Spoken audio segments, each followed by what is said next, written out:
Sorry, just in terms of Darren doesn't tell me who's presenting.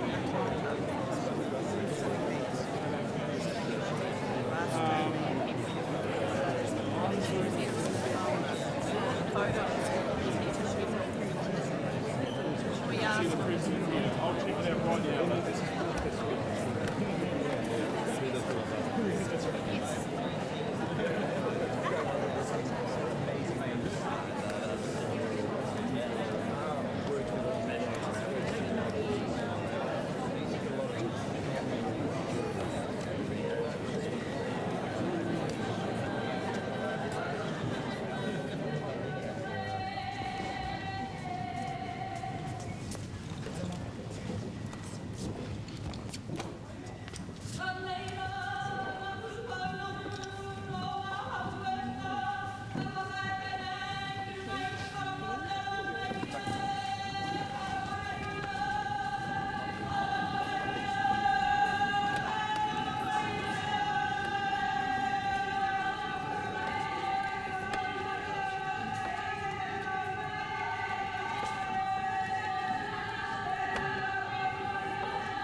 atu.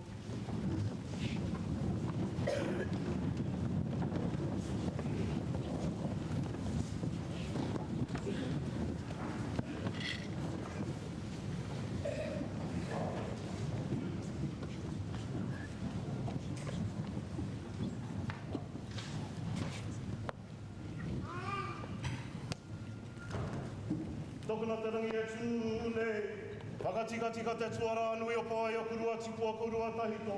Ka tokuna e kāne ku toko mau ngā rangi hiki arangi hapāia. E tū ku te rangi e tūnei me te papa e taku tonei. Tū mou mai te rā e tūnei. Ia tamai waho ia tamao kotahi i te putanga tamai i te rangi tā more nui. I te putanga tamai i te rangi tū hā. He kei hui arangi nui e tūnei. Whiti noku, whiti rangi, whiti papa, whiti tāu. Tū te māhora nui, tū te māhora roa, tū te māhora nui a te tūnei.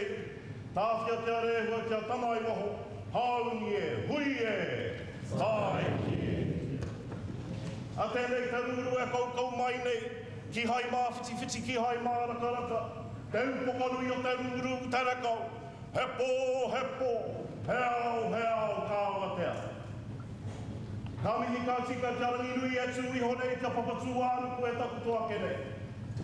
Nā tā rau e noho tahitanga, ka puta mai ai ki te whai au, ko te ao māru. Ka tahuri atu rā, o ku whakaaro ki a rātou mai ngā tini ai tua o te wā. Rātou kua hinga mai nei, kua hinga mai rā i ngā rā i ngā wiki ngā mārama o tira i te tau papahure. Koutou kua karanga hia, e tahu kūmea, e tahu whakaero. Hai, whakangaro atu rā.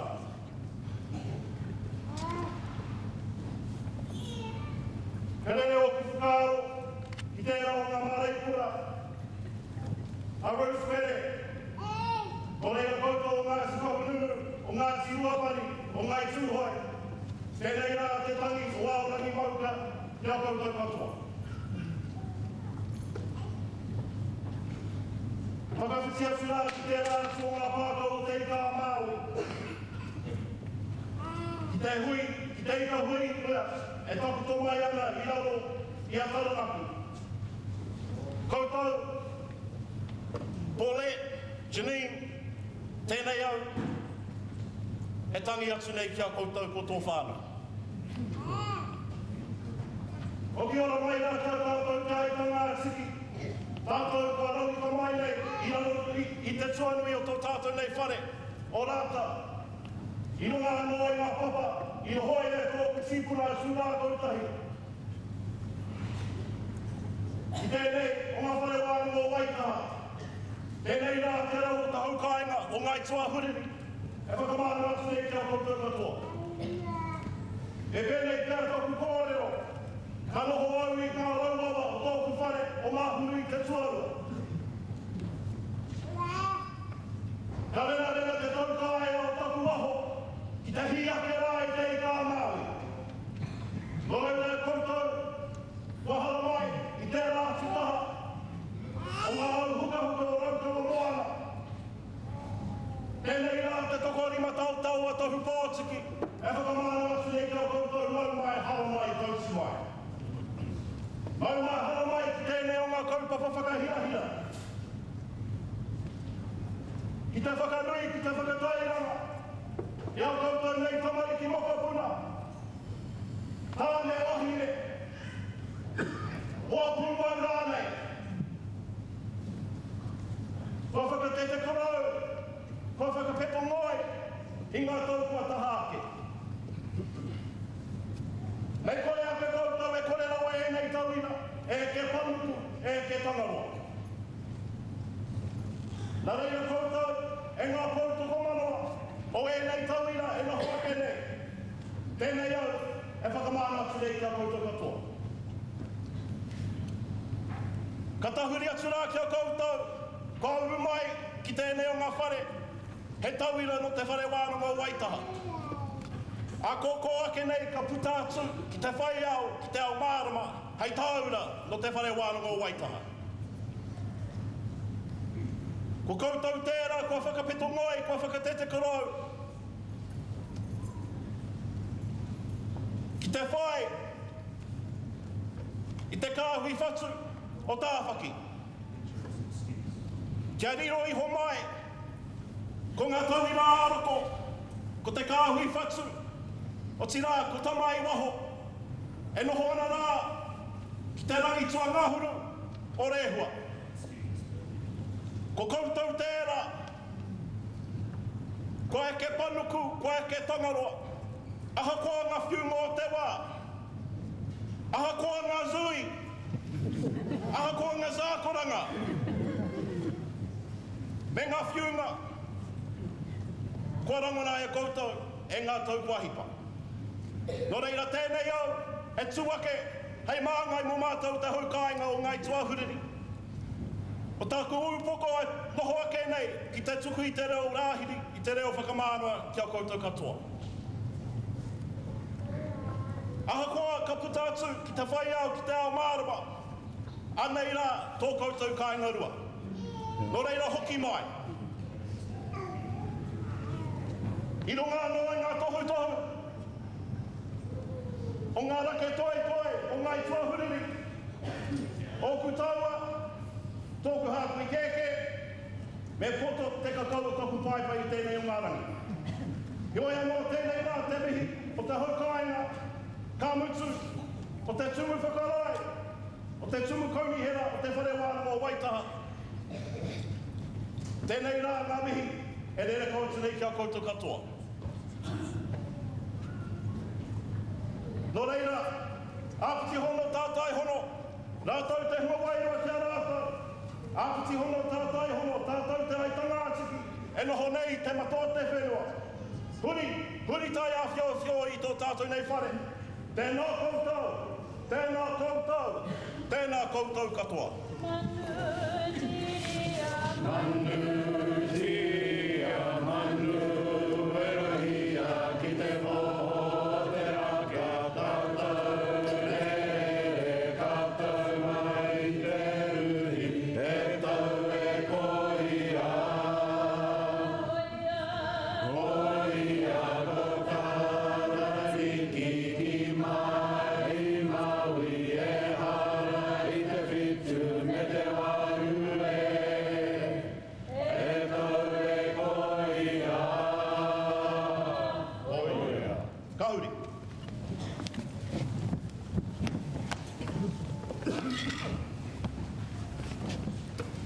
Ko tihe MΑΟRI ora. A tēnei ka tuake. A tēnei ka tautoko ngā mihi kua mihia. Ki te rā, te arangi nui ki runga, kia papatua anuku e takoto mai nei. Ki a rā ua tamariki, ka puta ai ki te whao, ki te whai au ki te ao marama, no reira a tēnā koutou.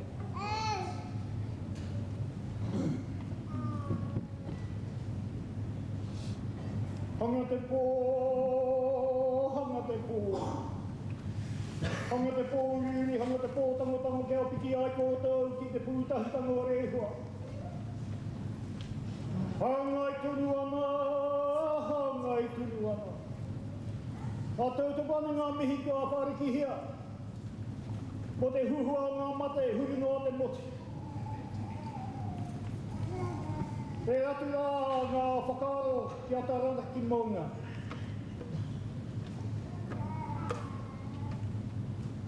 Koutou rā, pōle, tini ngā mihi atu ki a kōrua, o ti rā ki tō koutou nei whānau e noho pani ana.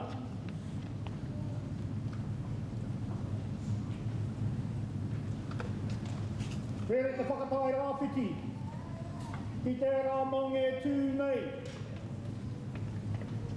I te māra ikura ki te kuia, a rose pere. Me te whakaaro hoki, i te rā ngā rautaki i whakarite a ia. Mā tātou tamariki moko puna o te wheke. O te wheke me ona ringa e waru, e toro atu rā ki a tātou tamariki moko puna. Kia eke Tangaroa, kia eke panuku. Kia whakatīnana i o rātou nei wawaka. Ko rere kui, a takoto mai, moi mai ra. Ki ngā mate kua kawai ai mātou, ngā huatanga kei rungi a mātou, kia whāriki ai. Hono ai ki o koutou nei mate, ka tangihia, ka mihia. Nā rere kui mai koroma, paua mātou mā haere atura. Haere atura ki te okihokinga, o tātou nei tūpuna, o tau mā moi maira. Ka kapti hono, tātai hono. O rātou te hunga Waru ki a rātou, kapti hono, tātai hono, e te hunga o rā tēnā tātou. Wai taha tēnei te mihi, mai oha, mō koutou, manakitanga, me te aroha, hua makona, no rere te wharewanua o Waitaha, tēnā koutou. Tēnā koutou e manaki mai o mātou, me te aroha ko tukunga mai te o mātou, e puta a ihu I tēnei o ngā rangi. A koutou rā, mai te tumu kaunihera, te tumu whakarai, heke iho, te oku hoa mahi nei, ko tēnā ngā pūkenga o te whare wānanga tēnā koutou. A tēnei ka mihi ake. Tēnei ka mihi ake kia koutou e tautoko mai o mātou, e whai ana I tēnei o ngā huarahi o te mātou rana. A tēnā koutou e manaki mai a mātou, e whai ana I ngā tapu ai o tō tātou nei tūpuna tāwhaki. E ke ana I e o ngā rangi tūhāhā ki te ai ngā kete o te wānanga. Ko reira koutou mā te whare wānanga o Waitaha tēnā koutou. Tua huriri tēnā kōrua tēnā koutou. A tēnā koutou e whakatau mai o mātou o ngā e kia nei ngā hau e whae ngari ai ki tapu whanaunga. He maha ngā hau, ngā reira ngā hau maha, mo eke mai nei tēnei rangi, a tēnā koutou. A tēnā koutou e me te aroha te manākitanga whakau ki rungi a mātou I tēnei o ngā rangi, a nā reira tuahuriri mai tahu whānui a tēnā koutou katoa. E te whānau, tēnā koutou, a koutou mā kua whakaki ngā pātaka o enei, ngā pātaka kai. Koutou kua whakaki ngā pūkoro, ki te pūtea a tēnā koutou katoa. Te mea nui te tautoko o te whānau, kia whakawātea enei, kia aro ai ki ngā mahi. Te arotahi ai ki ngā mahi o te whai ngā tāranga arā kua ea I tēnei o ngā rangi. O rea koutou mā, kua haere mai tawhiti, kua haere mai tata, a kā nui te mihi, kā nui te aroha ki a koutou.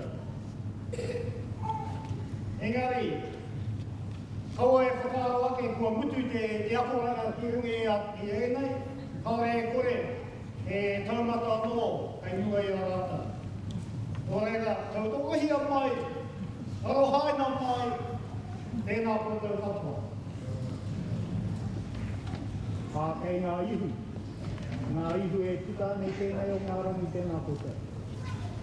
Ka nui te hari me te koa kia kite ai te toko maha o ngā Māori, e ke nei tēnei o ngā rangi. Te toko maha o ngā Māori ko e te o tātou, te tuatahi o tātou nei whānau, e ke nei tēnei o ngā rangi, nā reira kā nui te mihi, kā nui te aroha ki a koutou. Mō tō koutou nā whakapeto noi, mō tō koutou nā whakapaukaha. Kia eke ai ki tēnei o ngā taumata, ngā mihi nui a ki a koutou katoa. Ngā reira e kui mai tōna a tēnei te mihi kia koutou, e tira kia tātou, nā tēnā koutou. Tika ngā te kōrero, koto te tangata, koto te kōrero, nā reira tēnā koutou, nā tēnā koutou, huri noa, nā tēnā tātou katoa. Waia. Kahaia te ata, haroa na te kauru I te parini a whitire, kaura ki ka waki I waka te o aitaha, ka whanau te rāhi runga ora ki whakatau atu maku manuki, te ara whene a ki wā. Kaura te raki, tau atu au ki te tai o pautini, ka tae wae waka wae o te rā, te whenua tapa hia, e ka kuti puna, pahu o tiki, ka tau au ki konei e, ka tau au ki konei e.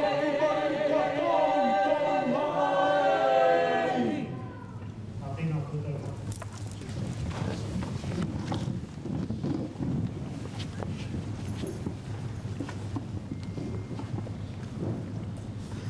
Ana se ake, te tikanga ia, koinei te wā, te hongi, te hariru, roi, I runga anō I ngā āhuatonga te wā, me ngā whiunga I tēnei o ngā o huri, ara te mate korona tērā, e kore tātou e hongi, e hariru I tēnei wā toru. Roi, ia tātou e noho tahi ana I tēnei o ngā rangi, ka whai wā koutou ki te hongi hariru, ki te amo kapua, o te waka pākākono, ka mutu, yeah. So, in the COVID environment that we find ourselves in, our upoko has decided that we'll do what we've been doing out at Suihui, out at the Marae. We won't hongi and hariru, but please do catch up with one another when you have a spare moment today. The next wee while is focused on our students, but there's time and things later on. So, opportunity to look some people and whakawhanaunga e rā sua awatanga, yeah? Tā reira, e hana tēnei te whakaiti ngā tikanga ki wā koroma, koe, koenei ngā tikanga I tēnei ao huri. Tā reira, huri ana te ao, huri ana ngā tikanga. Tā reira, kia ora.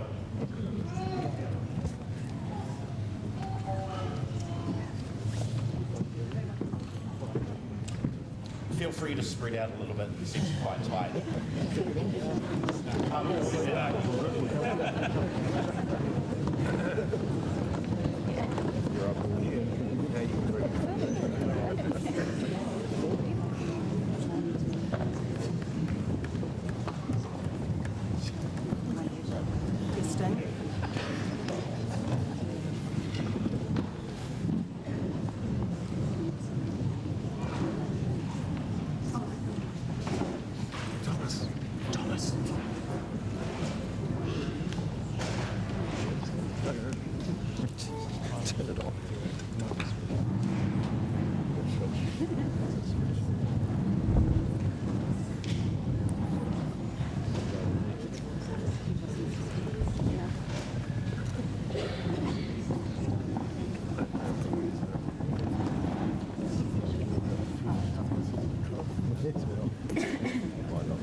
Tēnā koutou katoa, ngā mahi mata kui mata kōkō kia koutou, ko whakaru I ka mai no tēnei o ngā kaupapa whakanui ngā akunga.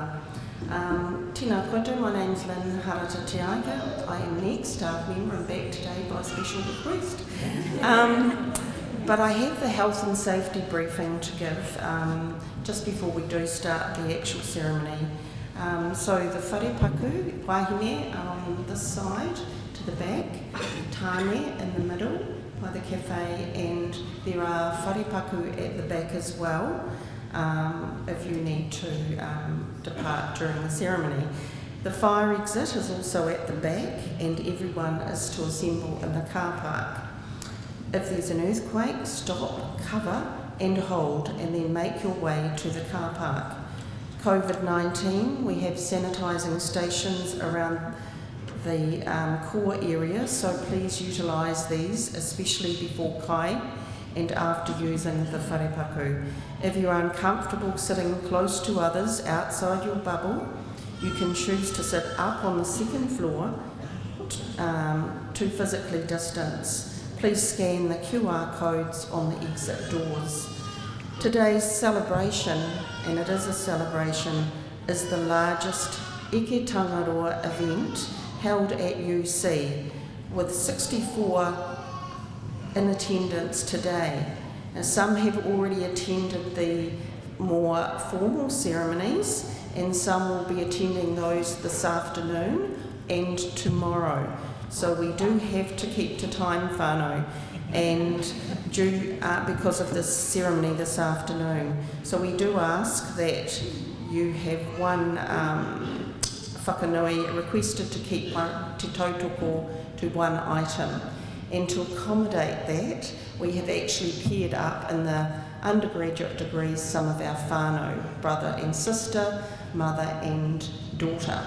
So we are trying to accommodate the whānau. We also have a very large number of students in the Masters Awards, so some of them will group together for a waiata. They may have individual tautoko, but later they will group together for their own group waiata.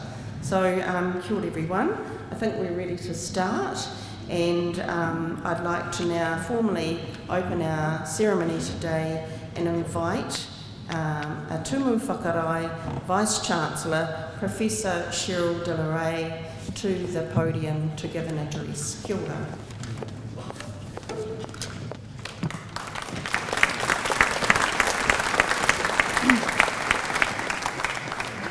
Tēnā koutou, tēnā koutou, tēnā koutou katoa. E te mana whenua kei te mihi ngā tuariri. Nau mai, tau te mai, tēnā koutou katoa. I'm really overjoyed to be standing here in looking out at such a big gathering. Given the year we've had, we've been compelled by the pandemic to learn how to study online, how to work from home. We invented new terms like ZUIs along the way.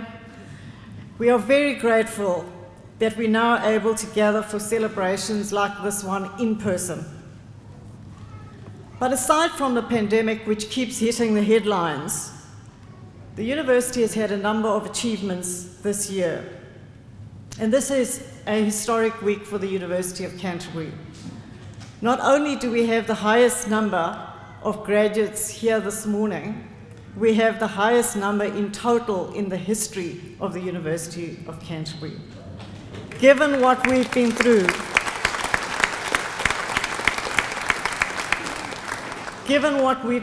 over the last decade, I think this is really a celebratory moment.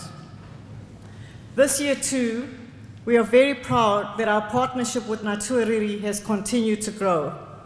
We are working together to ensure that the university's relationship with mana whenua is included in all aspects of our life as a community, and especially to ensure that as an institution we honour our commitment to te reti o Waitangi. There are many new developments underway, and there'll be more announcements early in the new year about our partnership. We wish to build on the success that I see before me today, to expand the opportunities for our Māori students, and to make sure that we make an impact in the world and we change the future. To our graduates, unlike many universities, particularly those you might have seen in some well-known movies, we have individual graduates come onto the stage. It's important that we celebrate your individual achievement, and I congratulate you for your achievement. But I wish to take this opportunity to remind you that no person succeeds on their own. So I wish to congratulate your whānau for a job well done. Today is the time to celebrate your achievements, to bask in the pride of your accomplishment. It's been a tough year, and each person, each graduate here has followed their journey, and along that journey, I'm sure there have been sacrifices. You've had to show perseverance and fortitude, but you have succeeded, you have overcome, you have done well. With this achievement, however, I believe comes responsibility. A responsibility to give back, to open doors for others. As someone once said to me, make sure you don't kick that ladder behind you. Open that door wider so more can come after you. And it's just my hope that many of you may continue to higher degrees, become academics and role models for the next generation of Māori students here at our university. At this moment, given what we're facing in the world, I'm reminded of what one of my country's most powerful leaders said, Nelson Mandela. Education is the most powerful weapon we have to change the world. Make sure that the knowledge and skills you've accumulated has a sense of purpose when you apply it. And that purpose extends beyond self. That purpose is about making a difference in the world, making a difference in our communities, and making sure that the future is better than today.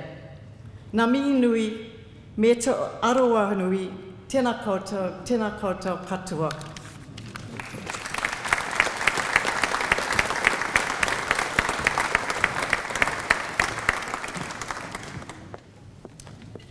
Kia ora, I would like to now call upon our tūmoaki for Te Aka Toki, Maddie Simons, to give her address. Kia ora.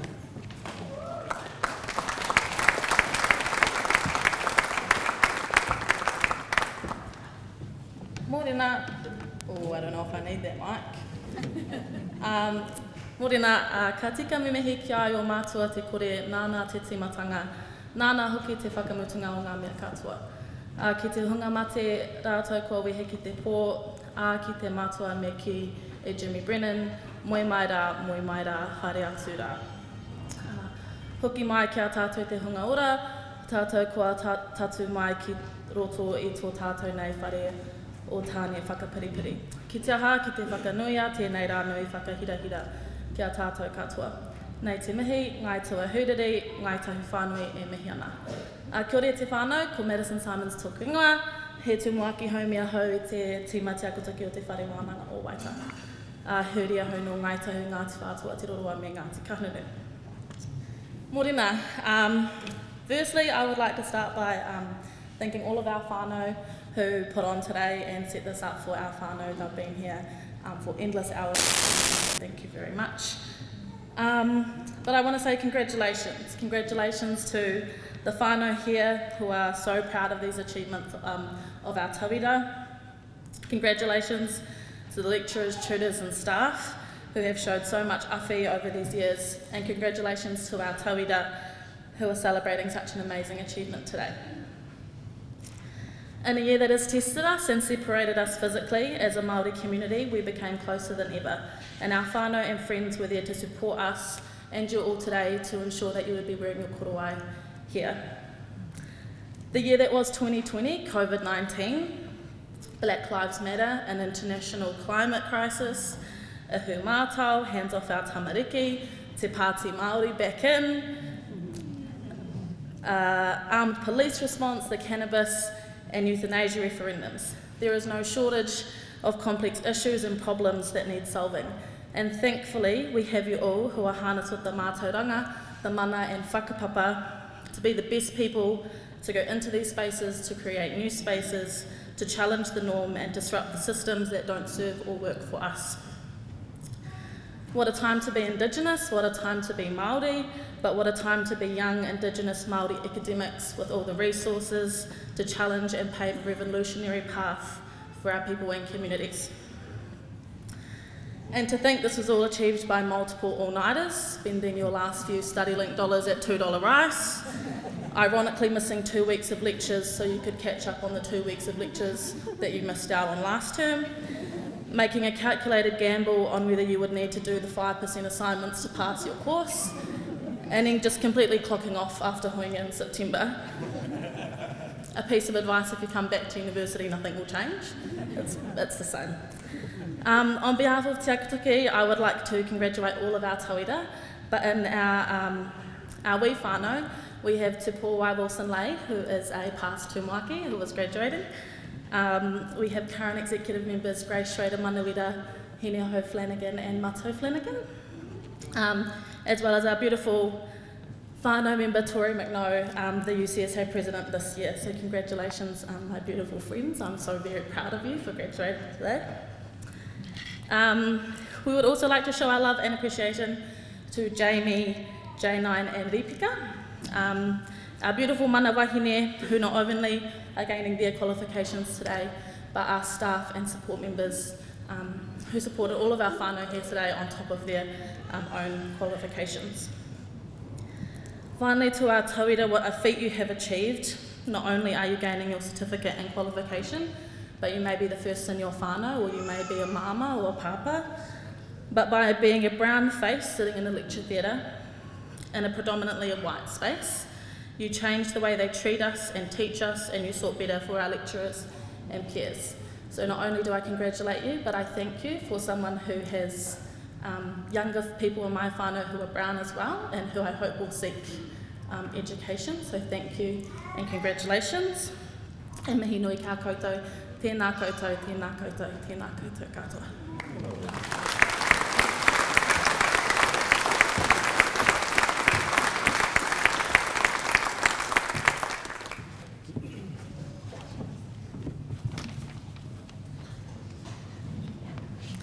Kia ora whānau. Just before we start the presentations, could I ask you to turn your cell phones on to silent, please? And I'll do that.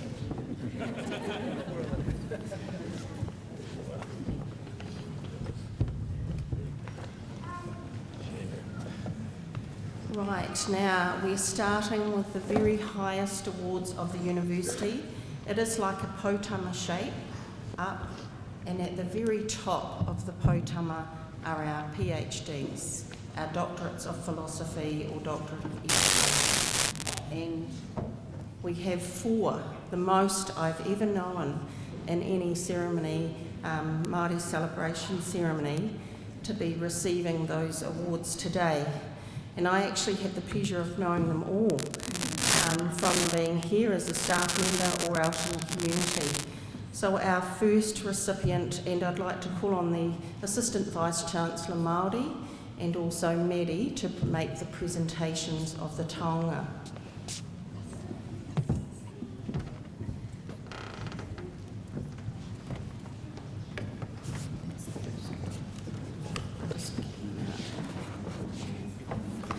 Now, they are presented with a beautiful pounamu, and befitting of the highest award is the largest piece of toki, he toki, because it's taken a lot of work, a lot of effort, not just from the students but from their whānau to support them.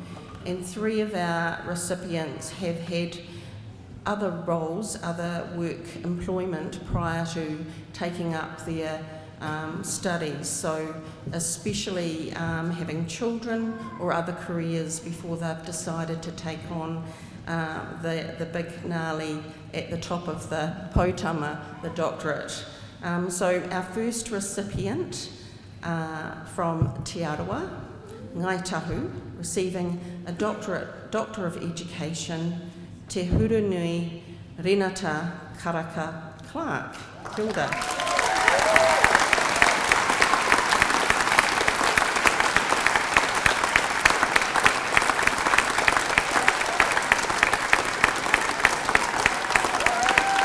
Te Hurunui.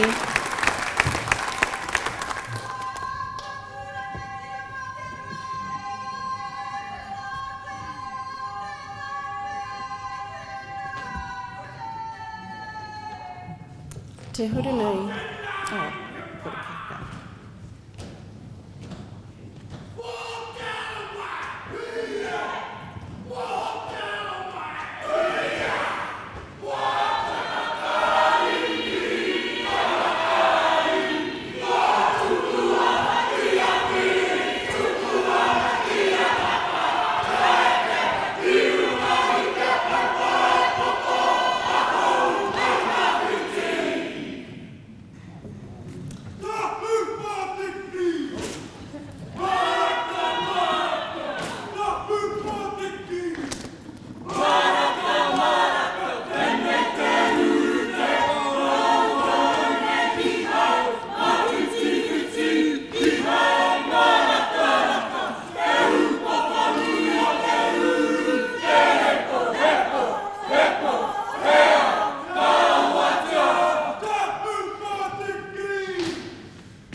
That was his two iwi of Te Arawa and Ngaitahu. But if you read his abstract on the front page, inside page, over 400 words in his abstract, and I think Te Arawa Māngai Nui win that.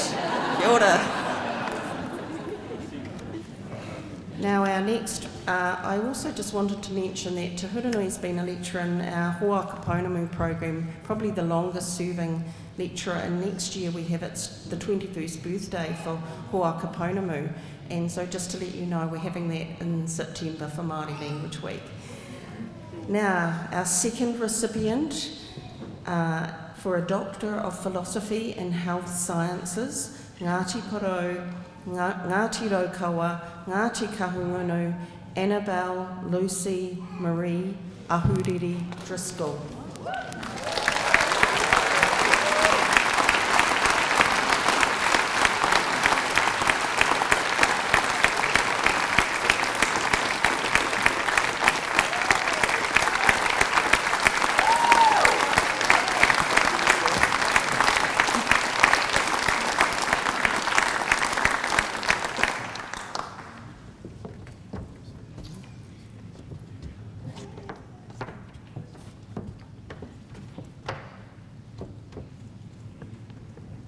Annabelle has been lecturing in health science for several years now.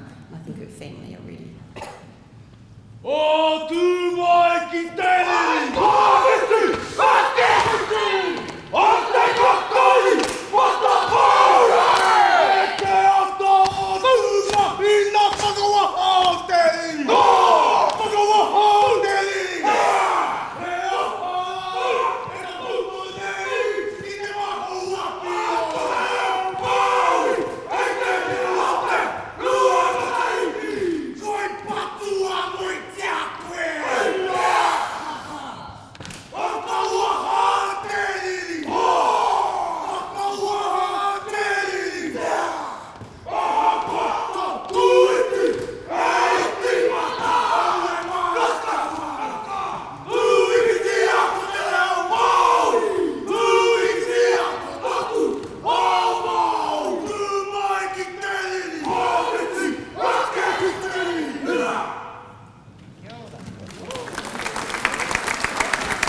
Order. And Annabelle's abstract of her thesis is also on the inside cover, a very important kaupapa on adoptees, adoptive children and adoptive families. Our next recipient has actually had a long career at the university from a young student and now arising to the highest award, Rory Michael Scott Clifford. Clifford from Ngaitahu, Ngāti Māmoe, Doctor of Philosophy in Human Interface Technology. Ngā mihi.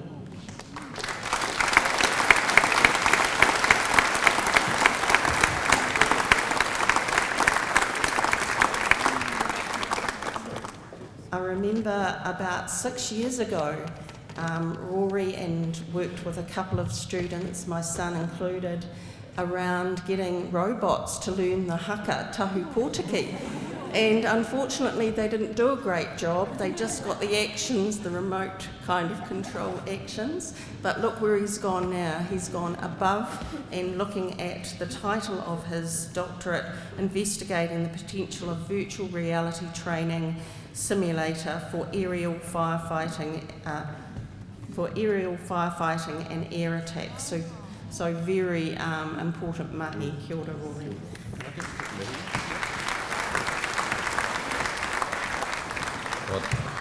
Tēnā koutou katoa.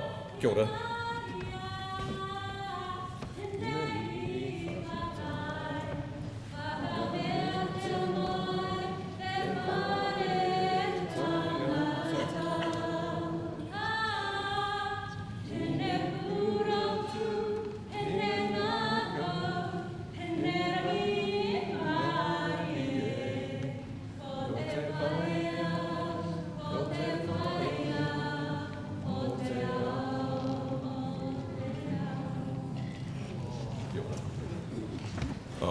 Ngā mihi nui, kia ora. I just want to give a quick mihi to all those who supported me along the way. So my supervisors, Rob Lindeman, Te Maire Tau, and also Matua Angus McFarlane, as well as my family who are here. So kia ora koutou, and yeah, ngā mihi nui.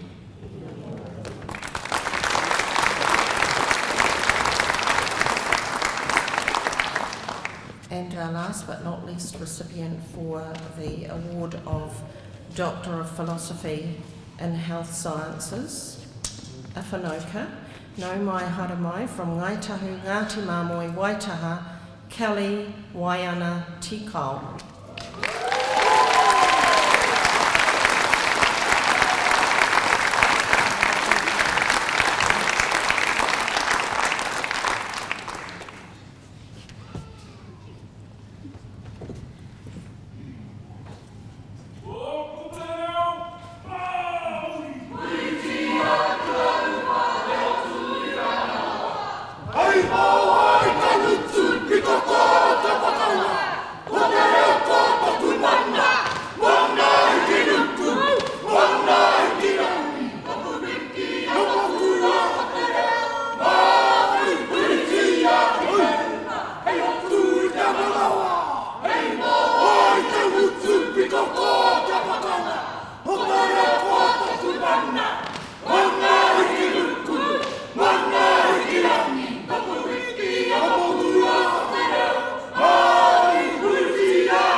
Kelly's had a very long career, 5 children first and foremost. She was is a registered nurse and has also been a television producer and now completing her doctorate. So ngā mihi kia koe te whanoka.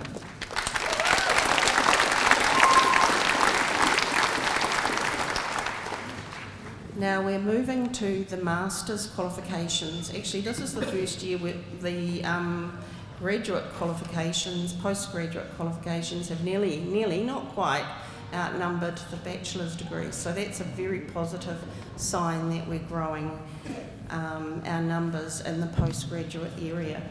I would like to now start with, from Ngāti Porou, Master of Education with Distinction, endorsed in Hoa Kaponamu, Te Reo Bilingual and Immersion Teaching, Daniel Thomas Lays.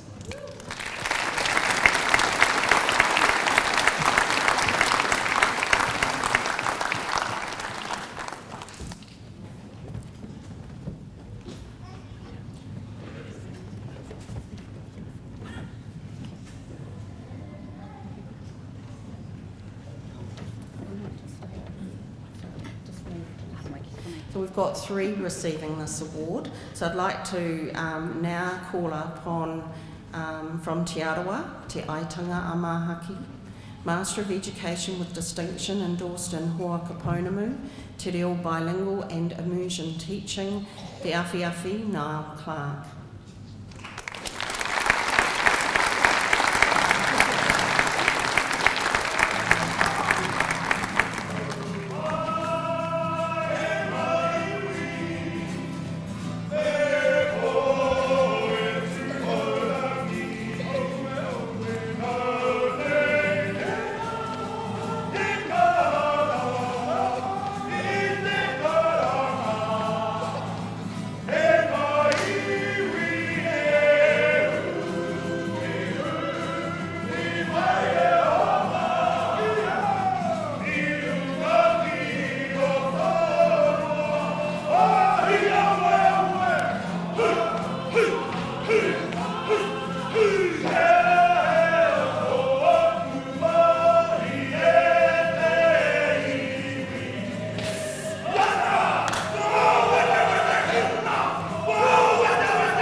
Has been teaching at Villa Maria College up until this year, and I believe is going back to the college. Kia ora.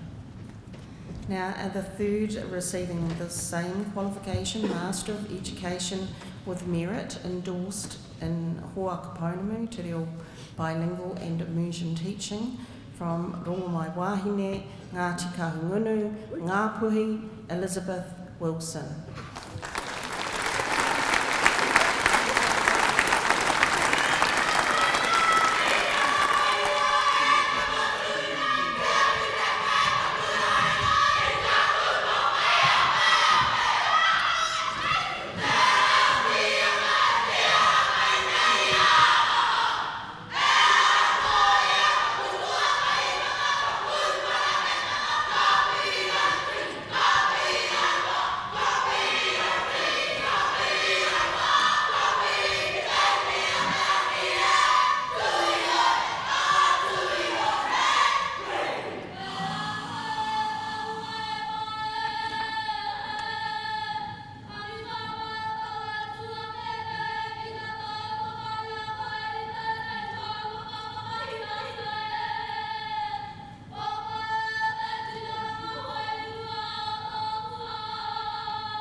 Kia ora. And now we move to a large group of 12 who are receiving today Masters of Māori and Indigenous Leadership. So we are going to just call them up individually, and they possibly have a final wāta together, but kei a koutou or individual. So first on the list, another whanaunga, Master of Māori and Indigenous Leadership with distinction, Kaitahu Kāti Huirapa, Kāti Raki Āmoa, Kāti Hine Matua, Darren Robert Solomon.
Darren has been one of our kotahi mano kaika, Ngai Tahu leaders, advisors in Te Reo Māori, looking after our whānau who are learning Te Reo.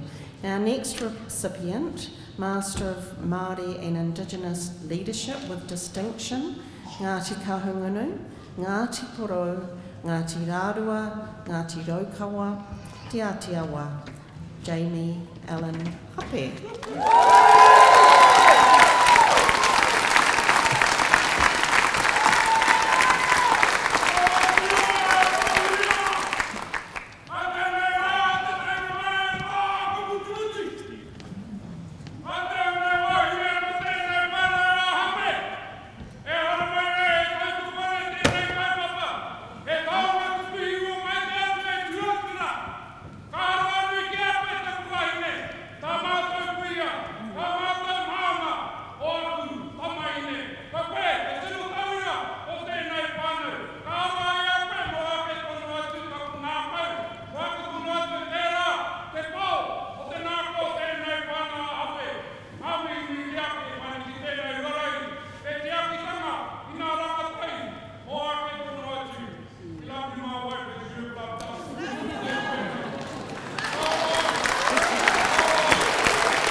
And Jamie has been leading our support services for our Māori students for several years, so she does deserve that big acknowledgement. Kia ora.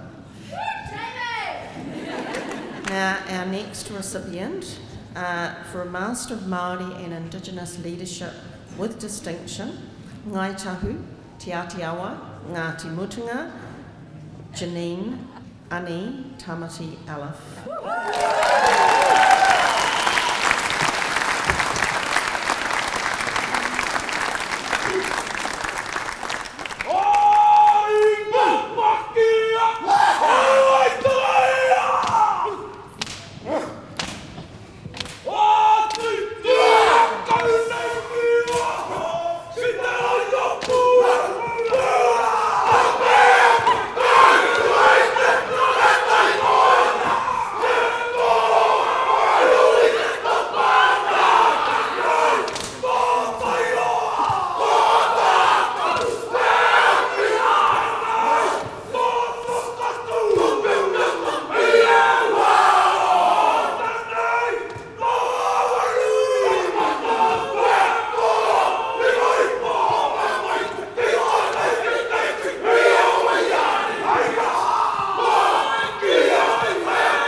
Janine has been a kaiarahi here at the University of Canterbury. She's also one of our kotahi mano kaika whānau who have raised their children speaking Te Reo, and now we have 2 generations in the Tāmati Alif whānau. Kia ora. Now our next recipient, also receiving and being acknowledged for a Master of Māori and Indigenous, a Master of Māori and Indigenous Leadership with Distinction from Ngai Tahu, Ngāti Mutunga, Ngai Tukairangi, Ngāti Wai, Wanita Hepi.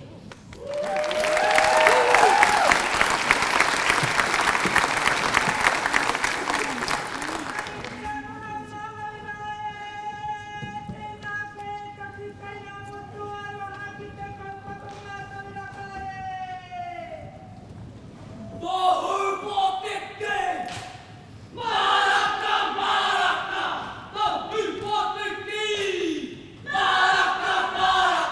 ten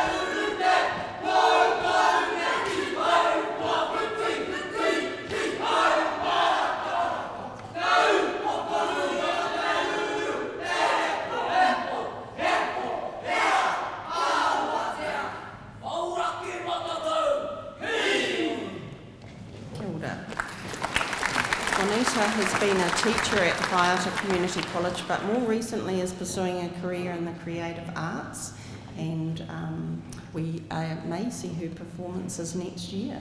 Kia ora.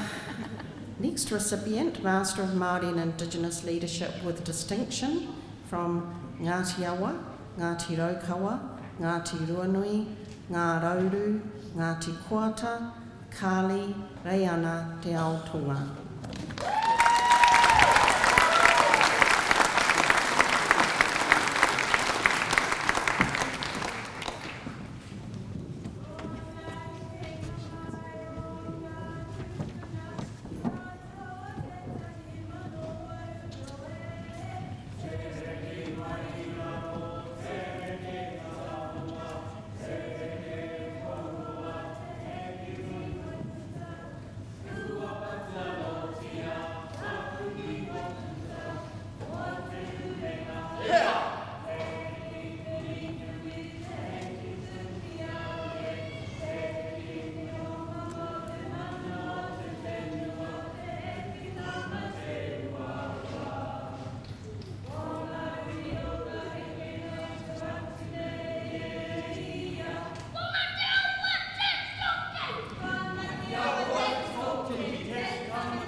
This large group receiving the Master of Māori and Indigenous Leadership have been working away, toiling away for probably 18 months or more, and there are also some from last year, but because of COVID, we have a big group today graduating. So our next recipient of Master of Māori and Indigenous Leadership with Distinction from Te Ati Haunui a Paparangi, Te Whakatohia, Ngāpuhi, Tūhoi, Kiri ana Roimata Tana. Nō.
When one is aging, when their students are coming up for awards. So way back in the 1990s, I taught this young lady.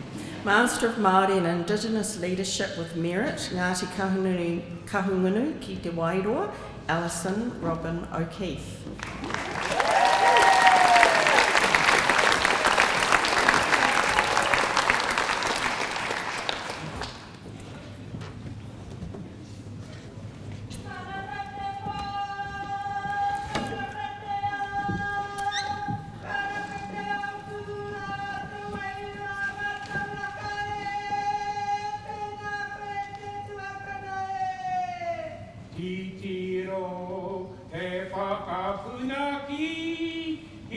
maunga whakarongo ki ngā kai. Mauri a mai, te maunga rongo nui. Hei oki ngō taiwi e. He pā tuki ake nei, ki taku manawa. Ko te mana motu haki o te iwi o ka hununu. He pā tuki ake nei, ki taku manawa. Ko te mana motu haki o te iwi o ka hununu. Karanga mai kia karanga tira, Ellie. Ngai ki apiti o te rangi, ta hapu o te waira. Karanga mai, ki tōra, whakahira. Nā mihi atu, kia koe i te whānau kiao, tēnā koutou, kia ora nā tātou katoa.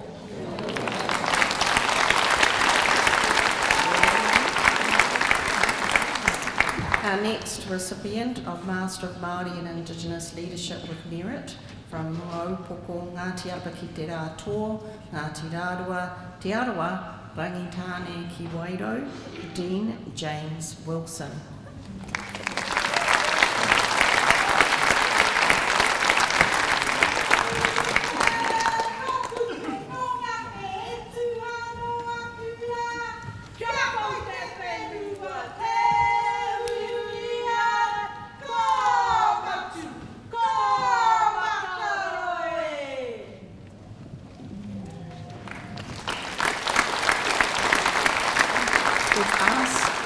We've asked the large group to stay on stage because we really need to celebrate the initiative from Aotahi Māori and Indigenous Studies, because we didn't have a lot of people 5 years ago in postgraduate studies. So this is a celebration, but there's more to come. Master of Māori and Indigenous Leadership with Merit, Maupoko ngai tara Ngāti Raukawa, Ngāti Kuia, Rangitāne ki Wairua, Ngāti Apa ki te rā tō, Rangitāne ki Wairarapa, Ngai Tahu, Ngāti Kahungunu, Te Arawa, Kelly, Tina Marie, Tāhiwi.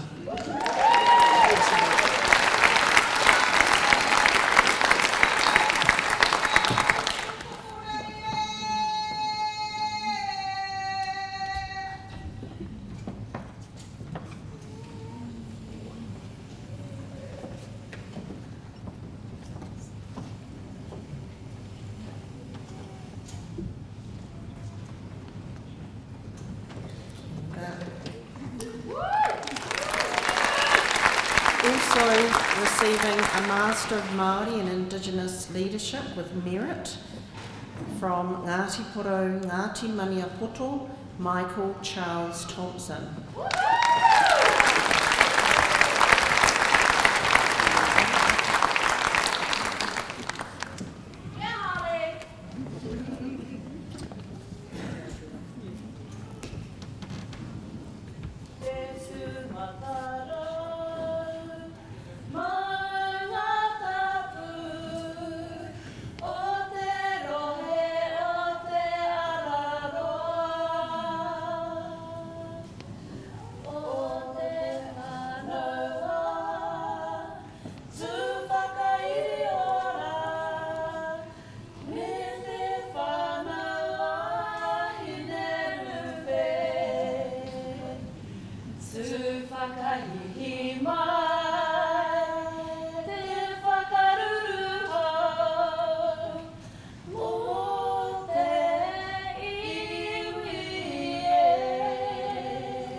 Recipients for the same award are sisters, although one's had a name change. So from receiving a Master of Māori and Indigenous Leadership, Maupoko Karina Cherie McGregor.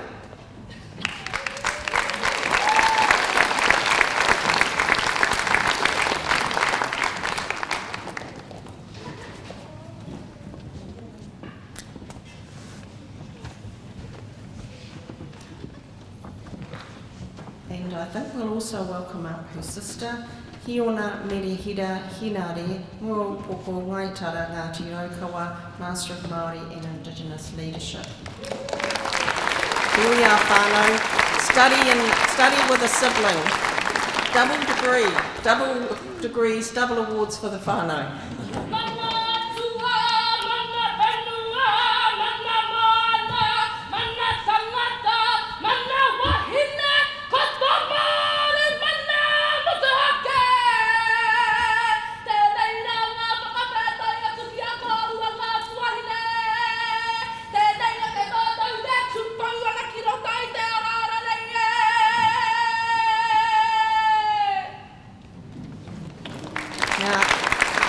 Give a special round of applause. I don't know if they've got a waiata coming up. Or have they? They have. Of course they have. Why wouldn't such a big group have their waiata?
So the lesson is find a friend, find a whānau member, study together, have a study support group and access those higher qualifications. Ka pai whānau, well done.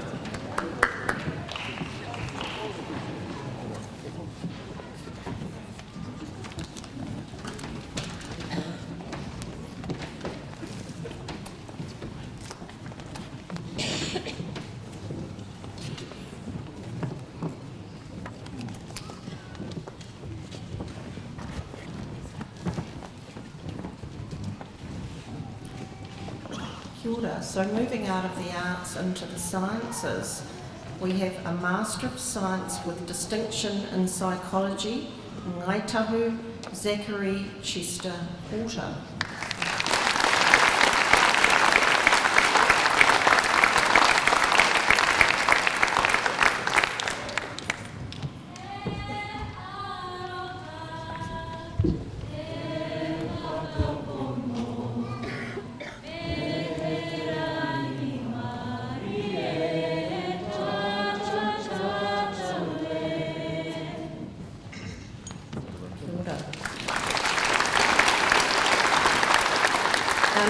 Recipient, who I've known since he was a young child over the fence, he was my neighbour, Master of Science with Merit in Biological Sciences, Ngai tahu, Ngāti Apa ki te Waipounamu, whānau a Apunui, Ngāti Porou, Levi Fane, Makawhio, Collier Robinson.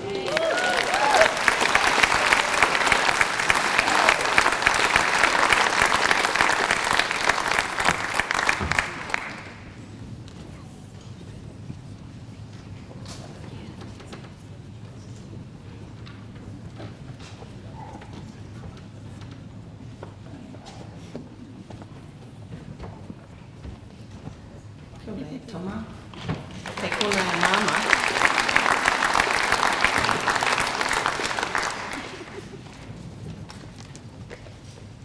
Okay, a Master of and now we move into education.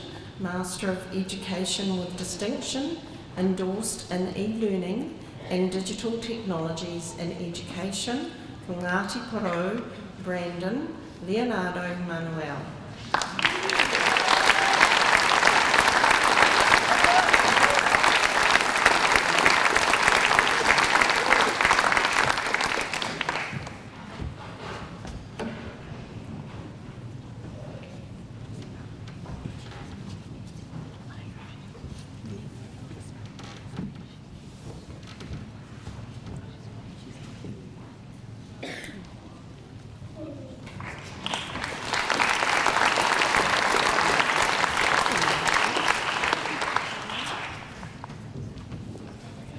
Tēnā tātou te whānau, tuatahi mimihi ka tika kia koutou te mana whenua, mai tuahuriri, mai tau whānau tēnā koutou. Tuarua kia koutou, ngā kaimahi, ngā kaiako o te whare wānanga nei, e re ratu ngā mihi aroha kia koutou, ngā koutou I whakaako, I tiaki nei a mātou ngā tauira kua tai mai, tēnei te mihi kia koutou. Ka huri ahau kia koutou ngā whānau, kua tai mai ki te tautoko, ki te āwhina, ki tai o ngā tauira, nau mai hara mai rā. Ki tēnei whare wānanga waitaha. Kei konei ahau ki te tuku atu ngā mihi ki ngā tākuta, kei a koe te tuakana e te hurinui, kare aku kupu e te tuakana nā reira, mimihi ka tika ki a koe. Ki oku whānau, taku whai aipo me taku tama ki te rataha, e tuku atu ngā mihi kia kōrua. Kia pai ngā mahi o te rā, tēnā tātou.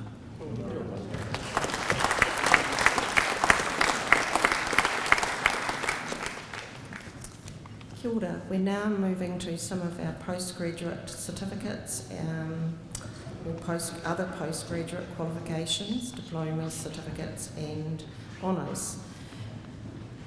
A postgraduate certificate in counselling theory from Ngāti Porou, Te Aitanga a Mahaki, Ripeka Waiparani, Tamanui, Hurunui.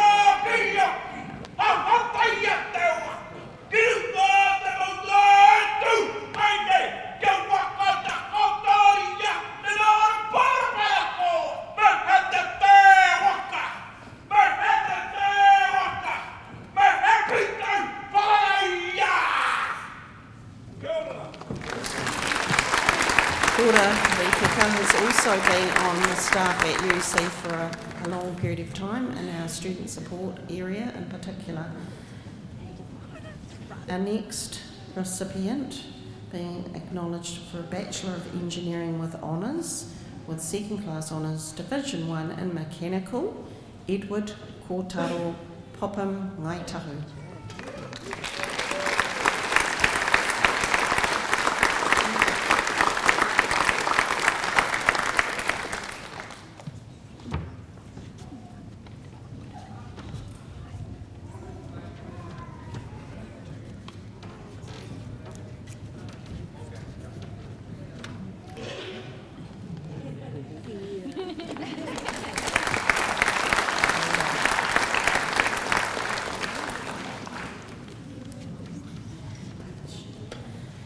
Kia ora.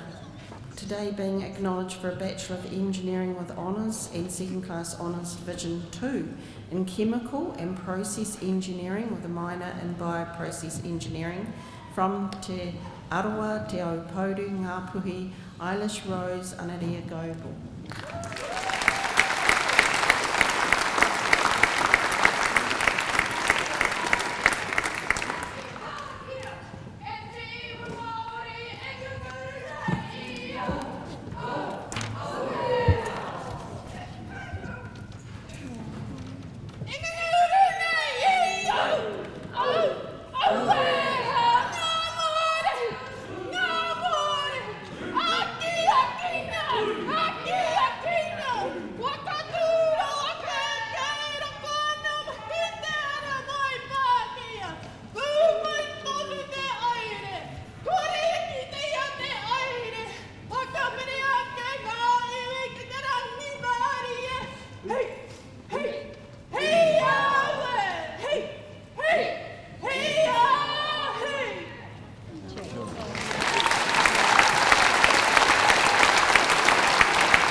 Kia ora, our next student to be acknowledged with a Bachelor of Fine Arts with Honours and First Class Honours from Ngāti Tuwharetoa, Jamie Hoani Te Hiuhiu.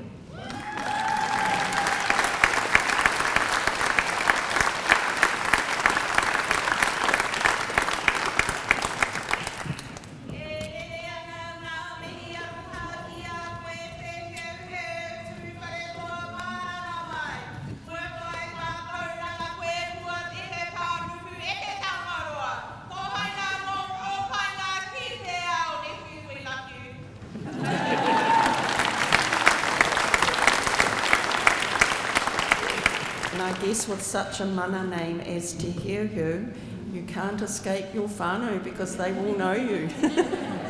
Well done. Now our next recipient, Graduate Diploma in Teaching and Learning Primary from Te Arawa, Ngāti Maniapoto, Carla Marie Hampson.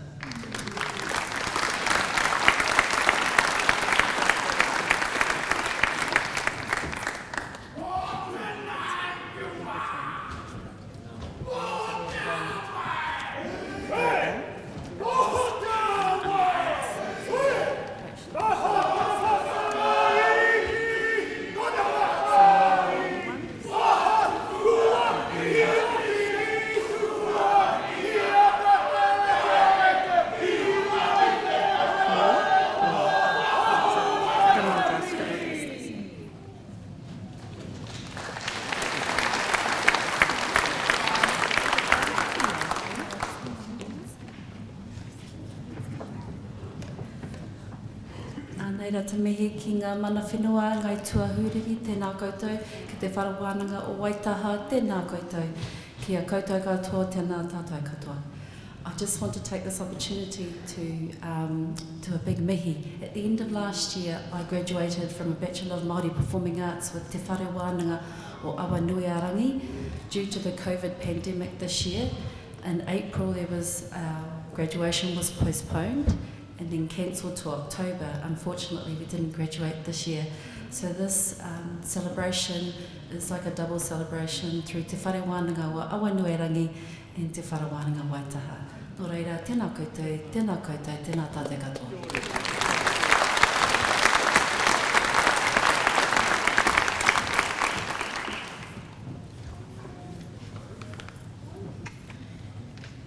Kia ora, our next recipient, Graduate Diploma in Teaching and Learning Primary, Ngāti Porou, Ngāpuhi, Ngāti Kahungunu, Justine Paho.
being acknowledged for graduate diploma in teaching and learning secondary, Ngāpuhi, from Ngāpuhi, Clayton William Hiku.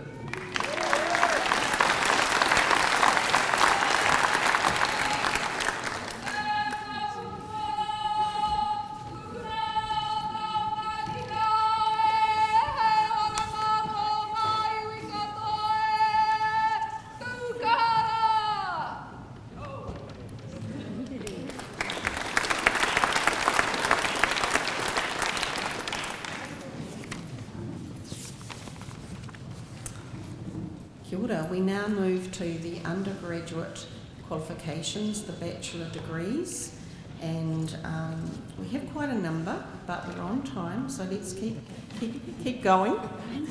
Okay, from receiving, being acknowledged for a Bachelor of Arts in History and minor in Māori and Indigenous Studies, Ngai Tahu Ngāti Waiwai, Te Atiawa, Jeremy David Willis.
With a Bachelor of Arts in History and Political Science and International Relations from Ngāti Tūwharetoa, Jordan Rongo mai te hiuhiu.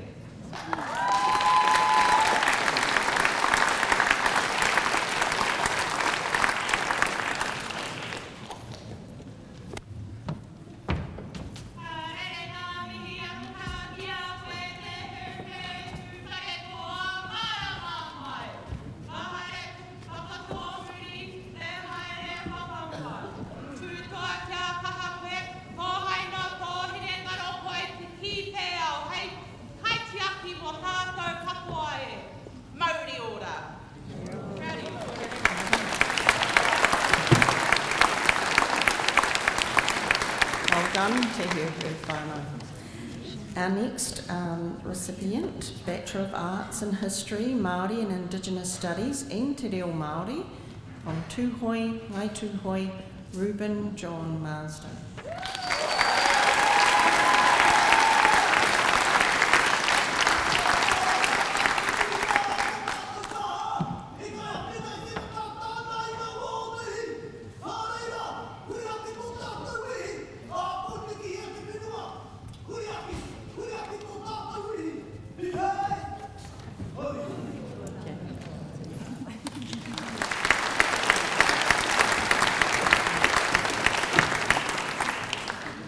Acknowledged for a Bachelor of Arts in Human Services and Sociology, Ngai Tahu, Ngāti Māmoe, Te Ati Haunui a Paparangi, Ngāti Rangi, Ngāti Tūwharetoa, Sophia May Tucker.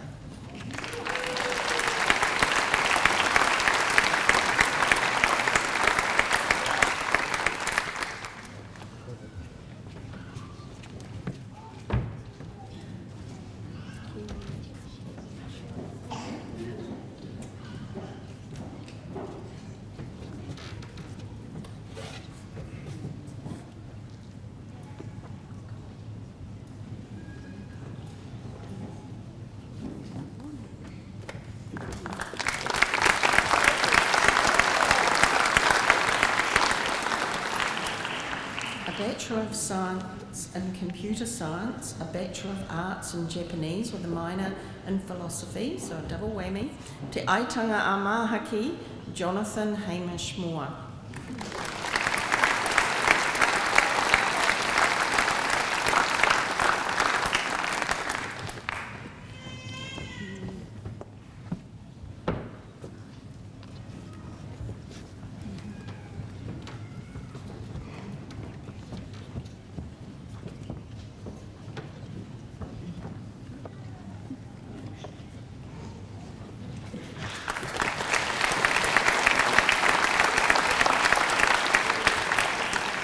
Bachelor of Arts in Māori and in Indigenous Studies, a minor in Human Services from Ngāti Rangitihi, Ngāti Raukawa, Hayley Nicole Tate.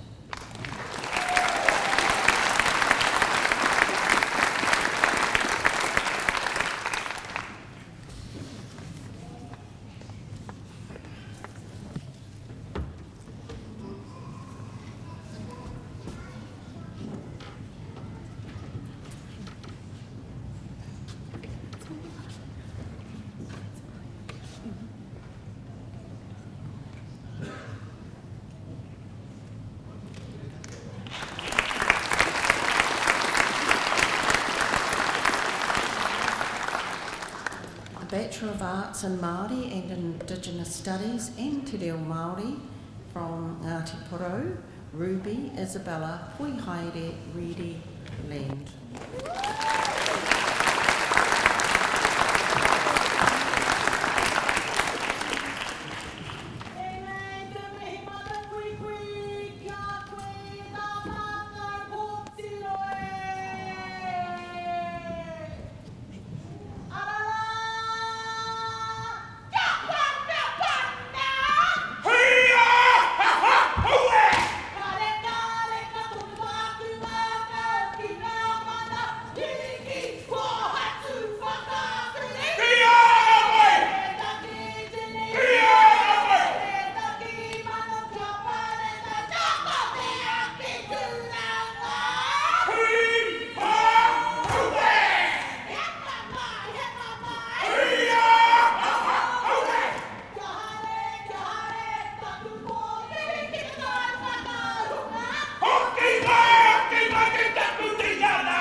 Now those family peers that we could find before the ceremony, we have a brother and sister now. Te Matau Hopu Flanagan, Ngai Tai Ngāti Maniapoto, a Bachelor of Arts in Māori and Indigenous Studies, and Te Reo Māori with a minor in Media and Communication. No mai, Te Matau. And his sister with a Bachelor of Arts in Te Reo Māori and Indigenous Studies, Ngai Tai Ngāti Maniapoto, Hine Hau Rachel Flanagan.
Both graduates of Te Kura Kaupapa Māori o Te Whānau Tahi, me whakahihi koutou ka tika.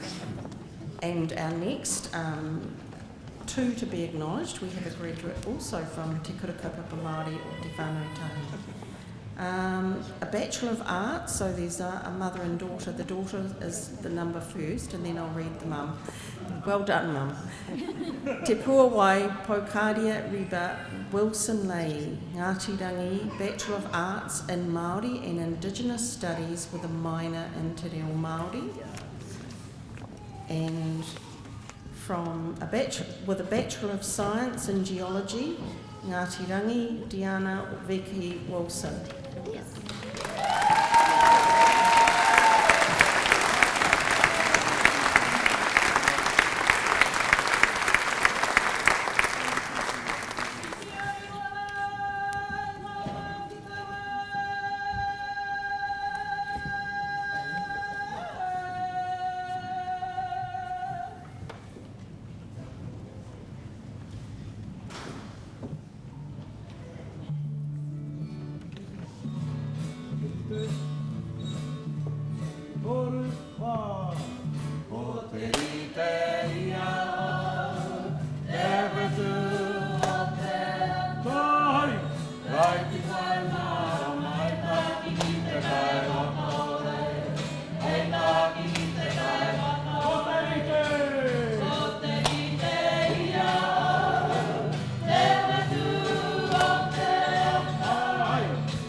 Bachelor of Arts in Media and Communication and Māori and Indigenous Studies, Ngai Tahu, Ngā Puhi, Serena Jane Shonte Cooper.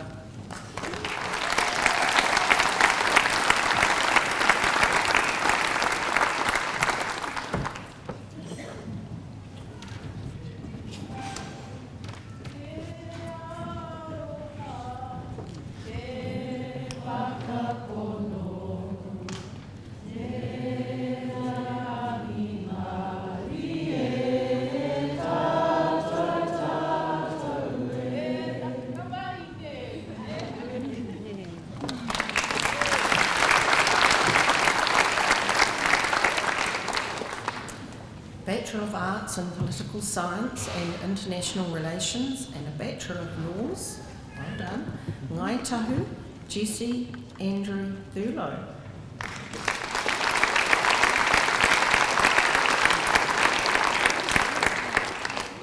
Looks like Jesse had another kaupapa today, but we'll move on and we'll make sure he gets his taonga.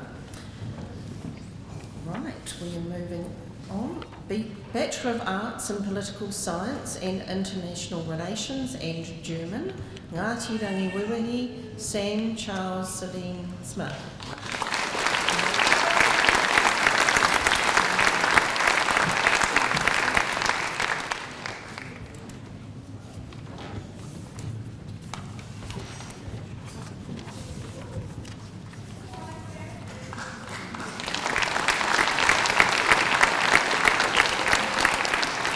Bachelor of Arts in Sociology, a minor in Humans.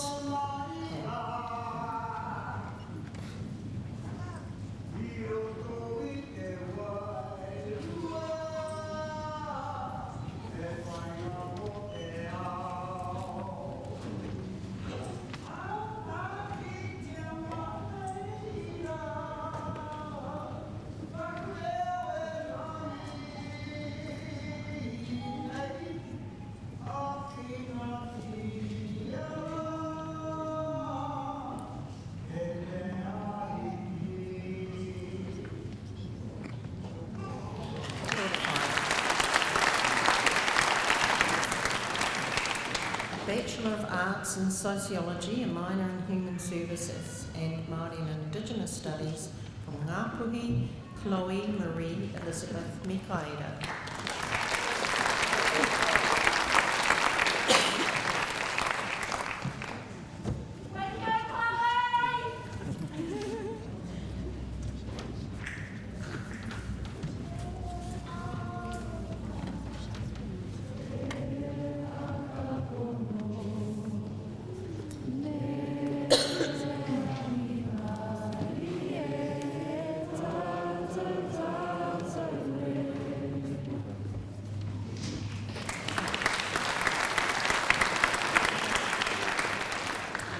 Bachelor of Arts in Te Reo Māori and Classics from Ngāpuhi, Beulah, Myreed, Paris.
Bachelor of Arts in Te Reo Māori with a minor in Music and Māori and Indigenous Studies, Ngāti Hikairo, Ngāti Haka, Ngāti Hamoa, Hikairo, Urima Te Hai.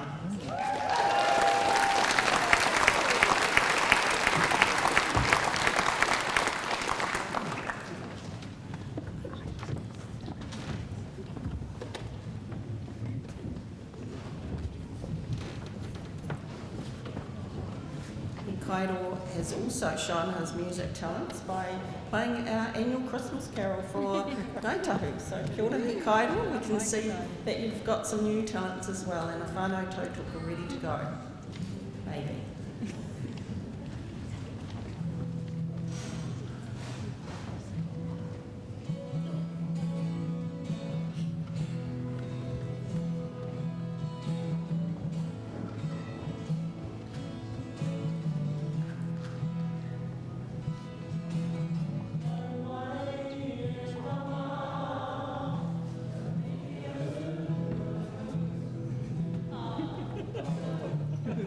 Just getting their note.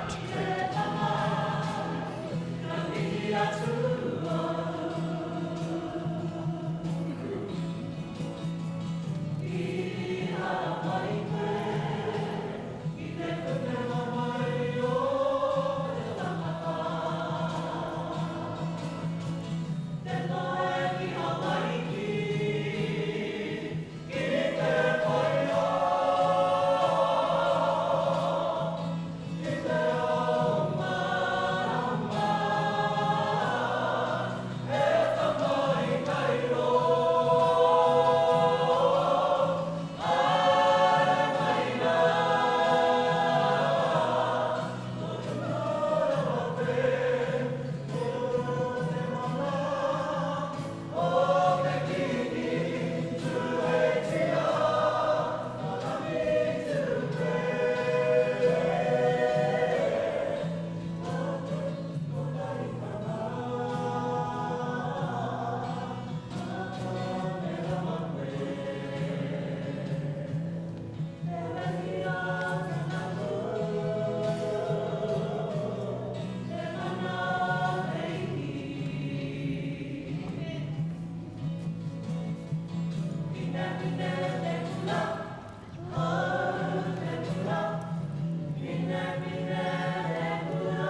beautiful waiata, I understand, written for the King's grandson. Beautiful. Now we have, being acknowledged, a Bachelor of Arts in Te Reo Māori and English, Te Au Pōri Grace Ella Schrader Manuela.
Bachelor of Arts in Te Reo Māori and History, Ngāti Hoiti, Ngāti Kahumanu, Marie Angela Kennedy Benz.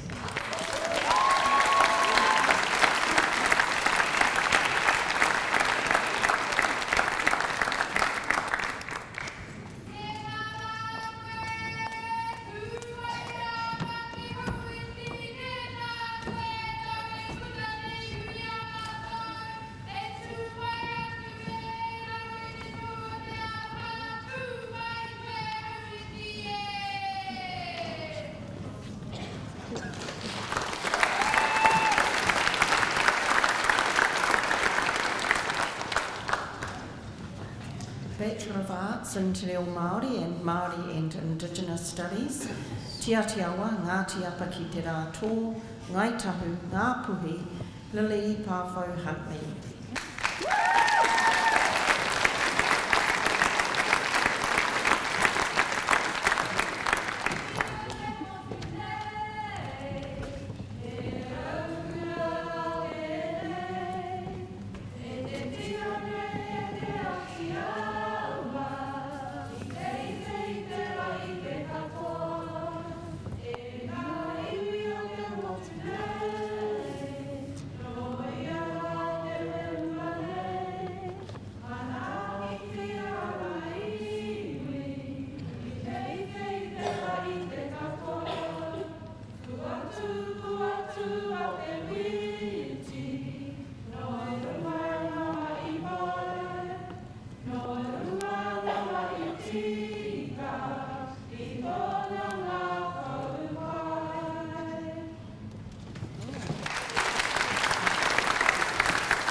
Bachelor of Arts in Te Reo Māori and Indigenous Studies, Ngai Tahu, Ngāti Māmoe, Waitaha, Lucy Magdalena Spencer Denham.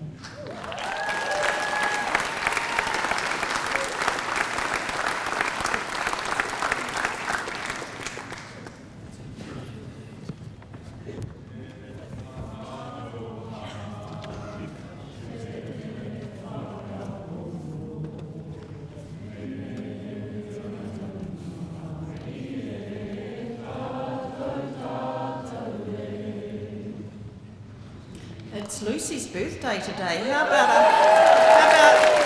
about one verse of Hari Huri Tau? Thank you, Lucy. Hari Huri Tau kia koe, Hari Huri Tau kia koe, Hari Huri Tau kia Lucy, Hari Huri Tau kia koe.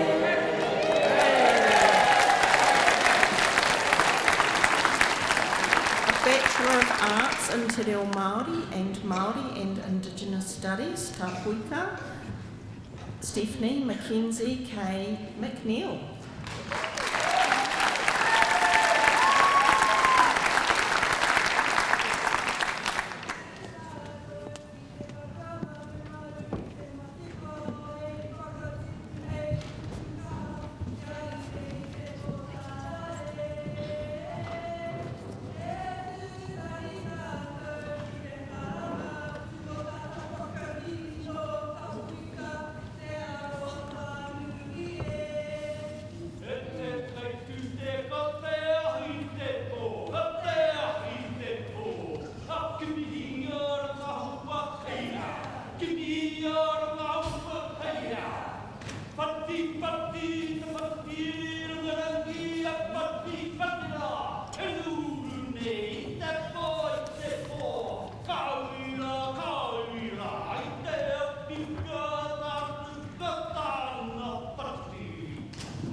In the order in the book, but we have been acknowledged for a Bachelor of Commerce in Accounting and Finance, Ngai Tahu, Josephine Rebecca Jane O'Connell.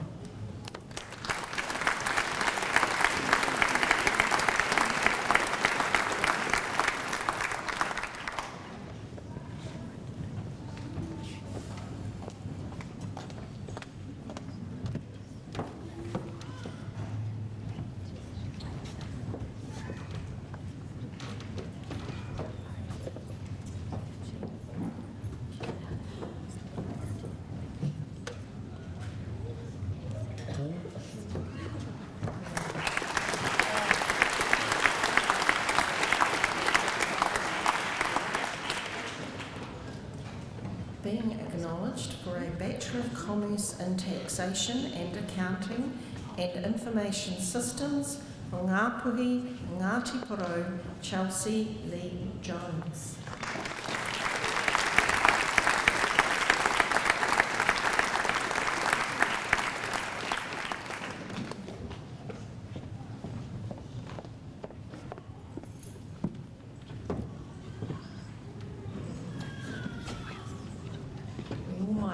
Chelsea's help with our IRD tax returns.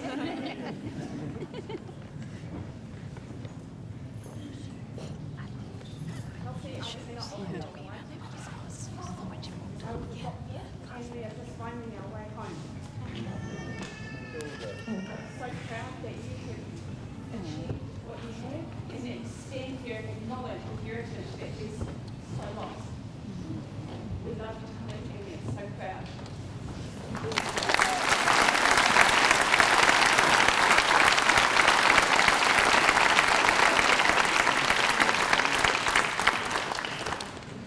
Bachelor of Criminal Justice from Tūhoi Te Whakatōhia, Maya Kaylee Goldsmith.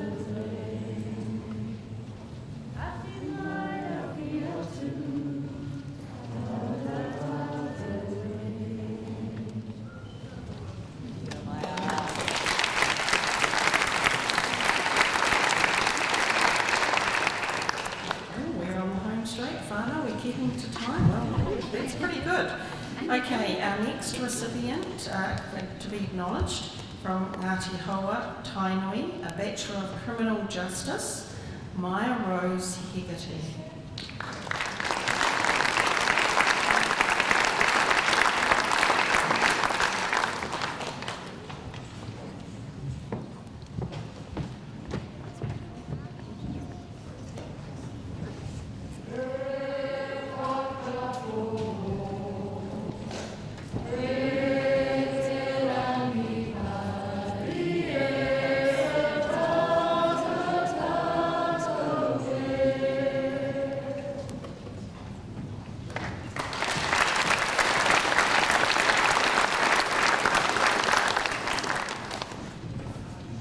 A certificate in languages in Te Reo Māori, a Bachelor of Criminal Justice, Ngai Tahu, Paris, Zoe Porter.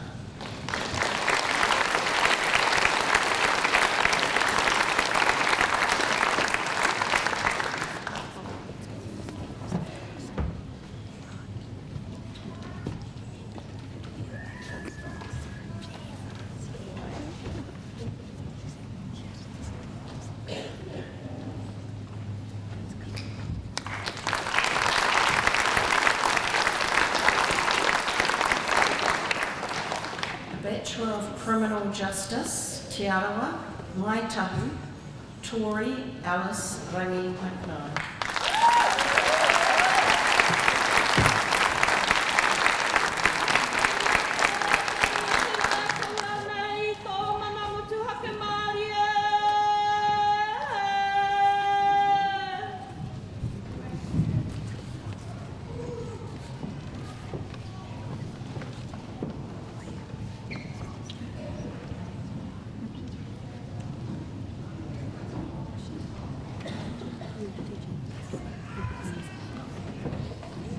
Darren made me say something.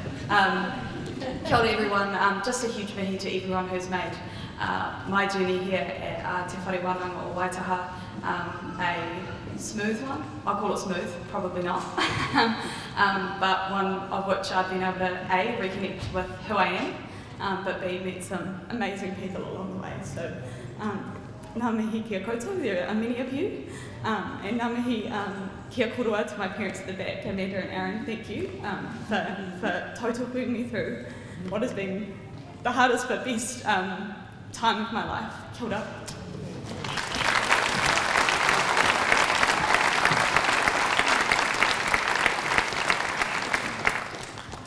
Bachelor of Laws, Ngāti Rangi Wewahi, Finn Letitia Elaine Smith.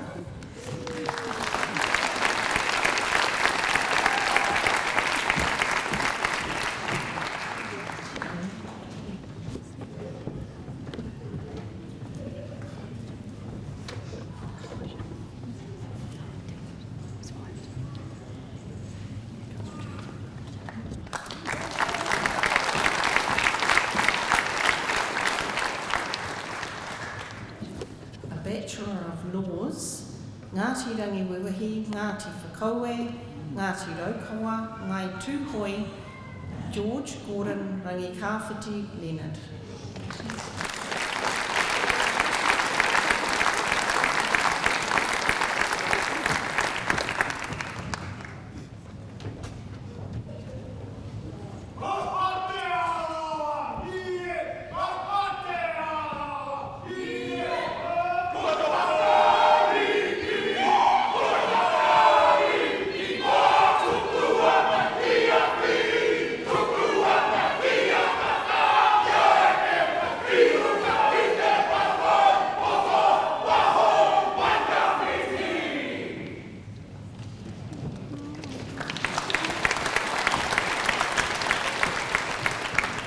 Sure. I'd like to meet everyone here, but I'd also like to thank my family for supporting me, especially Dad. Without you, I wouldn't be here, obviously. But thank you for sacrificing for me and supporting me the whole way through. Yeah, I love you.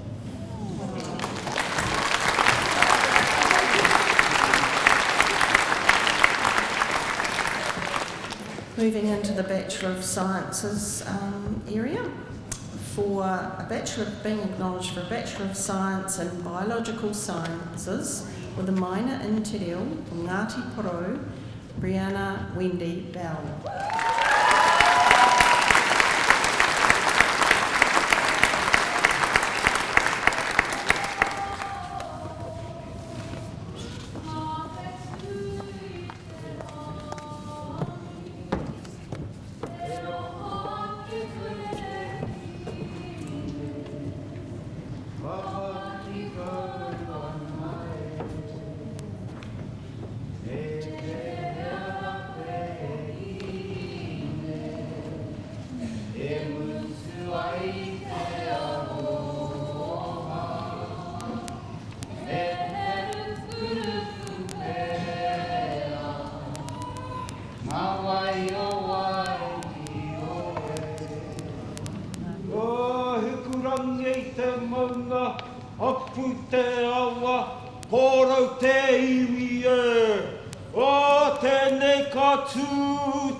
Ngāti Porou, Ngāti Tahu, Ngāti Whāora, Tūhoi, Sydney Christina Marie Waikohai Koia.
Bachelor of Science in Chemistry and Environmental Science, Ngāti Porou, Ngāti Kahungunu, Logan Tini Carroll.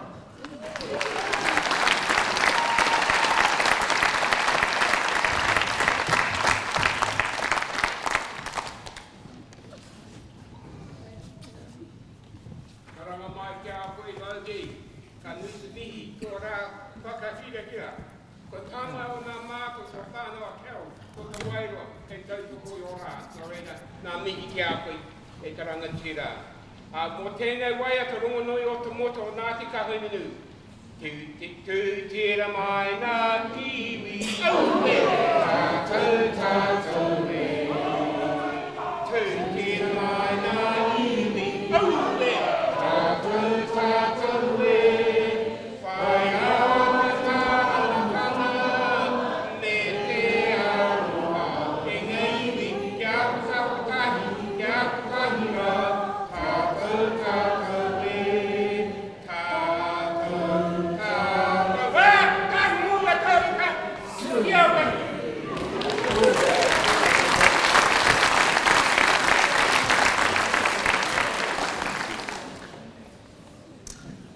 A Certificate of Arts in Māori and Indigenous Studies, a Bachelor of Science in Geography with a minor in Statistics, Ngāti Raukawa, Ngāti Mutunga, Rachel Elizabeth Aitken.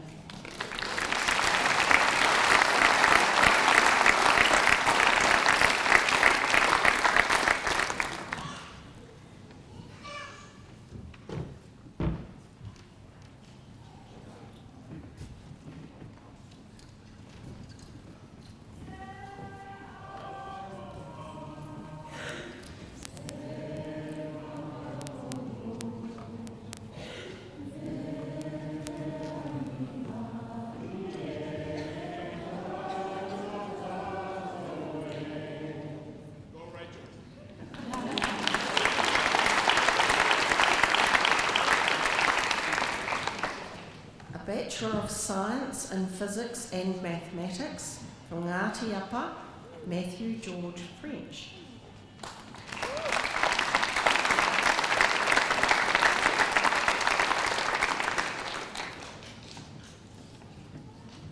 Marty's here, making sure our last acknowledgement today is here. So it's been a great time. We've got another speaker after this, but just keeping your own phone, we're doing well for time. Bachelor of Sports Coaching in Strength and Condition with Nutrition. We all need this. Tainui, Tūpoi, Rangimaria, Sheridan, Yvonne, Te Aupara.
For us to visit.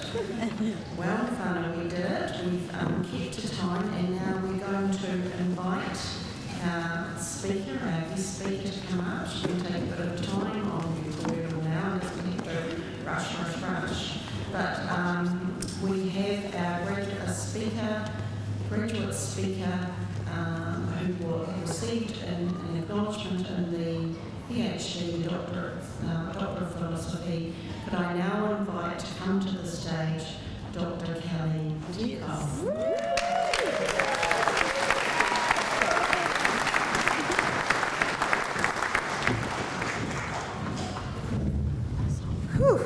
Hauki roto, hauki wa, tātou. Ia. Rahi whakaharahara, ana tai mihi a tai whakamama. Paki ana ki runga ki a koutou katoa. E te whānau puhi, o raka mau. Ko te pūni nui o te toka, tēnā rā tātou. Ngā mokopō nā oraki. Nai e te mihi, e rere kauatu ana ki a koutou. Nai tahu titi a kai, titi a manoa, auraki, matatu. I would like to acknowledge my research participants and their whānau. My supervisors, Dr. Merata Kāwharu and her whānau here, who's travelled from Otipoti to be with me today. Tēnā koe. Dr. Sarah Lovell, for your meticulous editing. Tēnā koe. Dr. Tamairi Tau, for holding that kākano with me and leading me through this journey. Dr. Sonia McFarlane, who was also at the beginning and came back and supported me towards the end. And Dr. Bridget Murphy-Veach, who introduced me to research. Te whare wānanga o Waitaha, Ngāi Tahu Research Centre, the Department of Health Sciences, library and academic staff, mai kaumātua rōpū tautoko. That included the late Kukupā Tirikatini, the late Linda Grinnell, the late Waitai Tipau, and the late Ricky Pitama. And to my two matriarchs, still with me today, Rānui Ngārimu and Elizabeth Cunningham. Tēnā koutou. Te runanga o Ngāi Tahu and all my marae, my whānau, my tamariki, and my wonderful tāne. Ngā mihi mutunga kori, kia koutou e ngā pito whakarei. I have the utmost privilege of speaking on behalf of all of this, students and graduates today. I feel extremely nervous because I feel so proud of you all. You look incredible, amazing. Look at these korowai, the portai, ātahua. And the whānau who have come today to soak up the richness of the collective success that has come with sheer grit and stamina from those graduating, yourselves and others not able to make it here today, who have contributed to this very moment. Ngā mihi nui, ki ngā ringaraupo, ngā kai whakahaere o tēnei rā whakahirahira. Thank you to all of those working behind the scenes who annually put this day together to allow us as Māori from our various iwi and hapu to celebrate being Māori, mātauranga Māori, whakapapa Māori. This is the rongoa we all need after a tough year and really an unknown next year. These gatherings are a tonic of pride, aroha, manamotuhaki. These occasions are to honour those who have gone before us as graduates and tupuna, who have often provided the content and the manawa nui to complete our degrees. I would also like to acknowledge in our audience, those on our marae and in our hapori, the many doctors tohunga that have chosen their learning pathways, not in learning institutes like these, but in their communities. I think if I could name a few more doctorates of my hapu and hapori, and I would like to congratulate today the doctors of marae logistics, the doctors of runanga philosophy, aka managing the politicking at runanga meetings. We are passionate people, and this is including the enduring fight with the kawanatanga.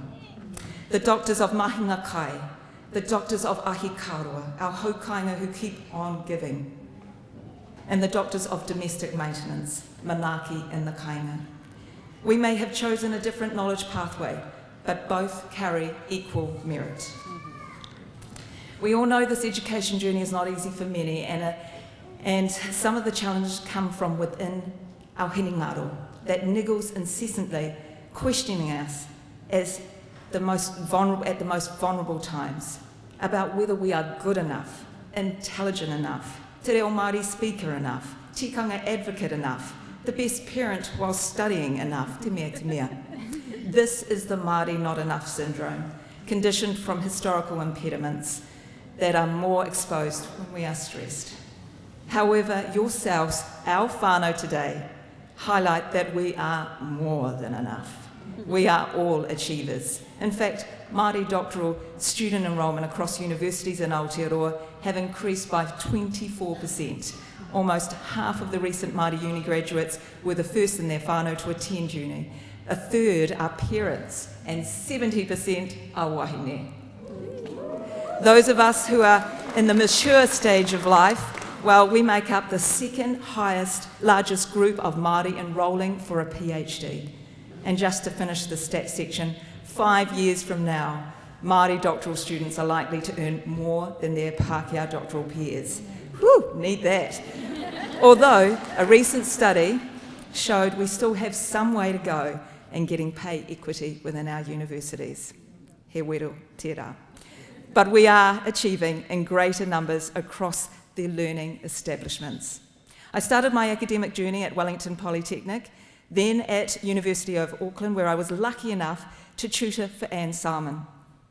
To be told in a encouraging way by Rangi Walker to do a PhD back in 1996, well, I've finally done it, and to have fallen asleep many times in Bruce Biggs' classes. A number of years later, I went to Otago University for my master's, and I came to Ōtautahi for a reason. To complete my doctorate here was vitally important. I wanted to complete this degree on my home campus, on my tūranga waiwai. I used the haputanga and analogy to frame my thesis, and I also today do this in this kōrero. Therefore, my PhD pepe has finally been born. After a very long gestation period, followed by an even longer and complicated labour of writing, rewriting, and feeling overwhelmed, feeling moments of, can I actually do this?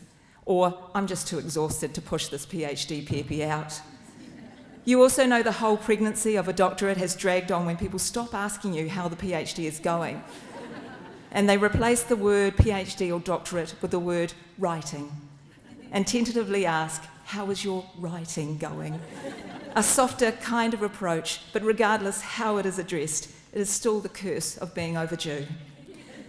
I can also track my PhD journey through the various study locations I used. I had over 10, but the best were the last 4.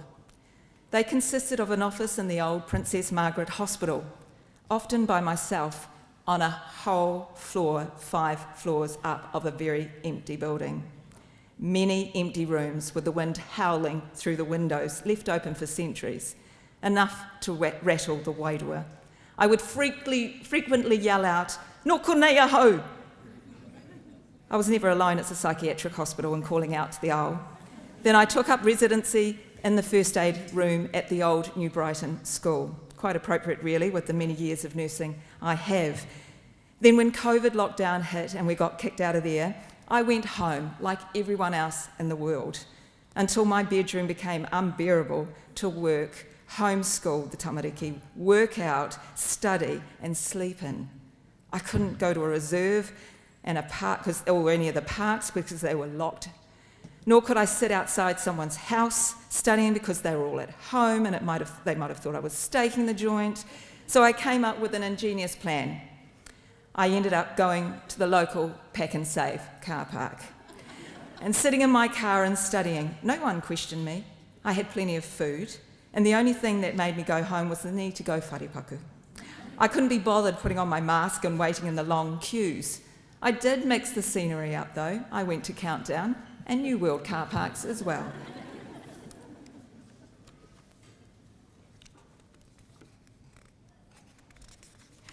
I ended my PhD haputanga back at the old New Brighton school post-lockdown. It was here that the contractions kicked in as I neared the birth. Chapters were getting their final reviews, edits and everything went into the next level of labour. There was no turning back. I was too far in and pain was inevitable. With my doctorate pepe, I had sponsorships to uphold, supervisors who had worked hard to get me to this point, whānau waiting with bated breath, and rihari who was equally keen to see this pepe arrive. And when it did, at 3:30 a.m. on June 1st, 2020, the sense of achievement was amazing, but short-lived. The afterpains began, waiting for the examiners to mark it, the fear that the baby wasn't perfect, even worse, not passable. The undulating emotions made me so distracted and hopeless to write anything beyond my name post-doctoral submission. A little bit tricky when you're still working full-time with research reports, and I was truly shocking. I'd like to acknowledge my directors of EHE Research, Kath and John, for your understanding and patience.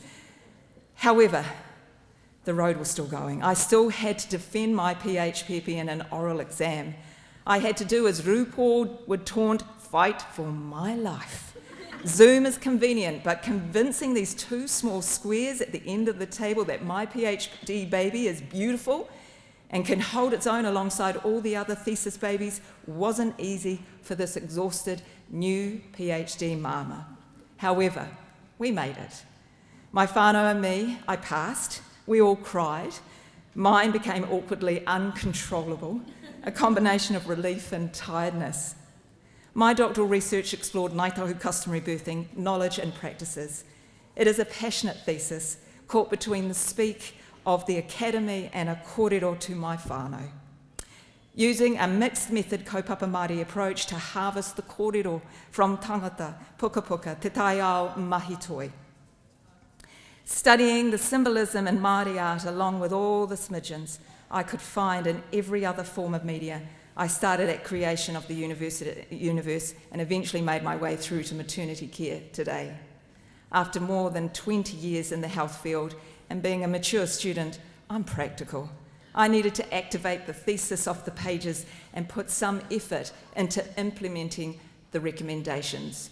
As a Māori researcher, we always hope that the government and others take up our recommendations. So I decided to just kick in and do it myself. So some of the recommendations from my thesis are the development of Ngāi Tahu customary birthing resources. I've been fortunate enough to access funds from Ngāi Tahu and Te Pūtahitanga o Te Waipounamu to create an Oriori Ngāi Tahu album alongside my whanaunga, Ariana Tikau and whānau. To run wānanga to commence the restoration of Ngāi Tahu customary birthing practices in Te Waipounamu alongside Ngāi Tahu midwives. I have also gained funding to run two wānanga to establish this movement and what this looks like in April 2020. To support the establishment of a kaupapa Ngāi Tahu primary birthing unit one day, hopefully in the near future, in Te Waipounamu. To encourage the inclusion of creation mythology, customary birthing knowledge in the health curriculum taught in our primary and tertiary schools. To lure more Ngāi Tahu wahine and tāne into midwifery and midwifery lecturing, and to encourage a greater inclusion of Ngāi Tahu customary birthing knowledge and practices into the curriculum of the Bachelor of Midwifery at Otago Polytechnic and Ara. To develop a Ngāi Tahu maternity website that provides the portal for regional networking of maternity practitioners and artisans that can support whānau using customary birthing practices. And that the karanga of wahine in the realm of birth is empowered, enabled and honoured, uplifting the voice and place of wahine Māori in all realms, but in particularly in the realm of birthing and as mothers. Our female and male essences become balanced, uha me te tānetanga, te ira tangata. And that we build this knowledge in our communities so it is sustained. It is a Ngāi Tahu customary birthing revolution. I really hope I haven't put any of you off having a baby or doing a PhD. You shouldn't listen to me too hard because I've had a few babies and I managed to get through a PhD. So you will fly. The rest of the day is awaiting whānau. Nō reira, an absolute gratitude to the whānau here. You all, ngā kaimahi, kai ako, tōhunga i te whare wānanga o Waitaha. And to those who are graduating alongside me today, mehete, huroa, hallelujah, we did it. Ko tahu ko au, ko whatu ko au, mau tonu, mau kaha, mau mātauranga, ngā mihi aroha ki a koutou katoa i tēnei rā whakahirahira, auraki mata tū, māranga, māranga.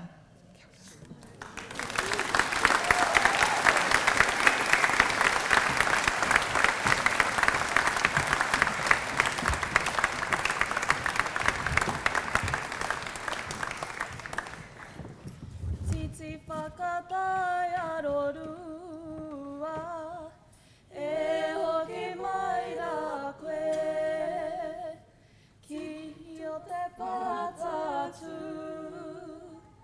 ki te pāwhakatangi e,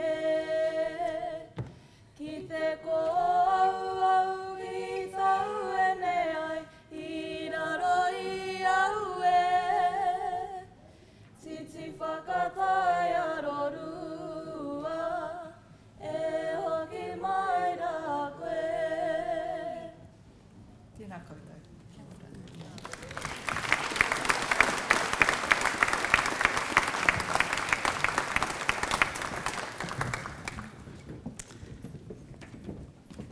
Kia ora whānau. Well, we did it with 25 minutes to spare. However, before we close off,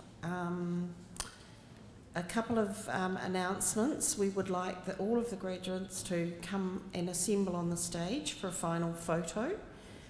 Tonight, if you've got nothing to do and want to hang out with the young people, the young peeps, there's Te Akatoki, tomorrow night. Okay, my dance card's full tonight.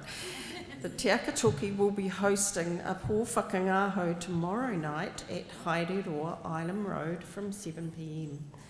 And also, after we close off, there'll be kai served here. So I'm going to ask one of our kaumātua to, konei, kia ora matua, because I saw him there, to close off with karakia.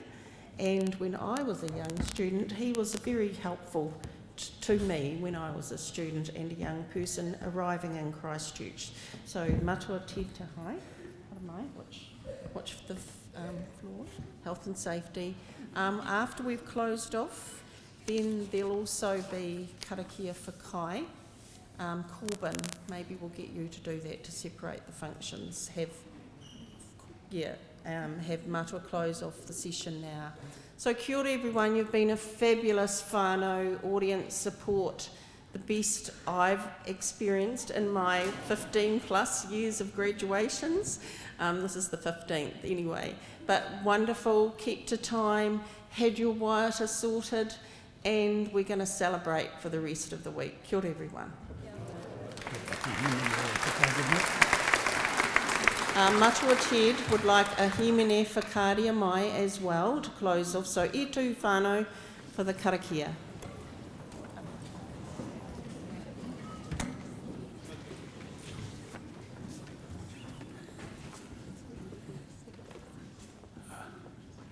Tuatahi e mihi ana ki ngā waka whakapono. Katoa kei roti a tātou I te rānei. Corbin, e te rangatira mihi ana kia kōreo koto tō tātou upoko. Te maire, koutou ngaitahu, nui tonu, tēnei ka mihi ake. Ka mihi ake ki ngā whakarite I mahi e koutou te rānei. E pōtai nei o tātou uri o ngā waka katoa, Nō reira ka mihi ake shei, e te rangatira mihi ana. Koutou I pōtaihia ngā tākuta koutou katoa, e mihi ana kia tātou. Nō reira ngā taurahere e koutou kāwiti, e mihi ana. Nō reira hei puaki tēnei whakarite a tātou e karema ko tō tātou himene whakaria mai.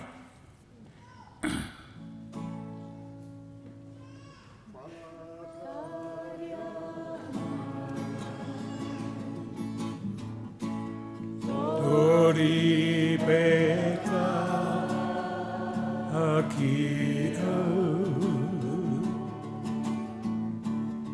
Ia o mai Raroto I te po E kone au Titiroa atu ai Ora mate Hei au koe no hoai Akaria mai Tori peka ki au I au mai Raro to I te po I kone a titiro atu ai Ora mate Hei au koe no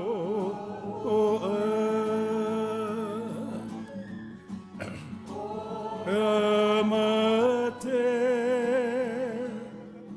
Hei au koe no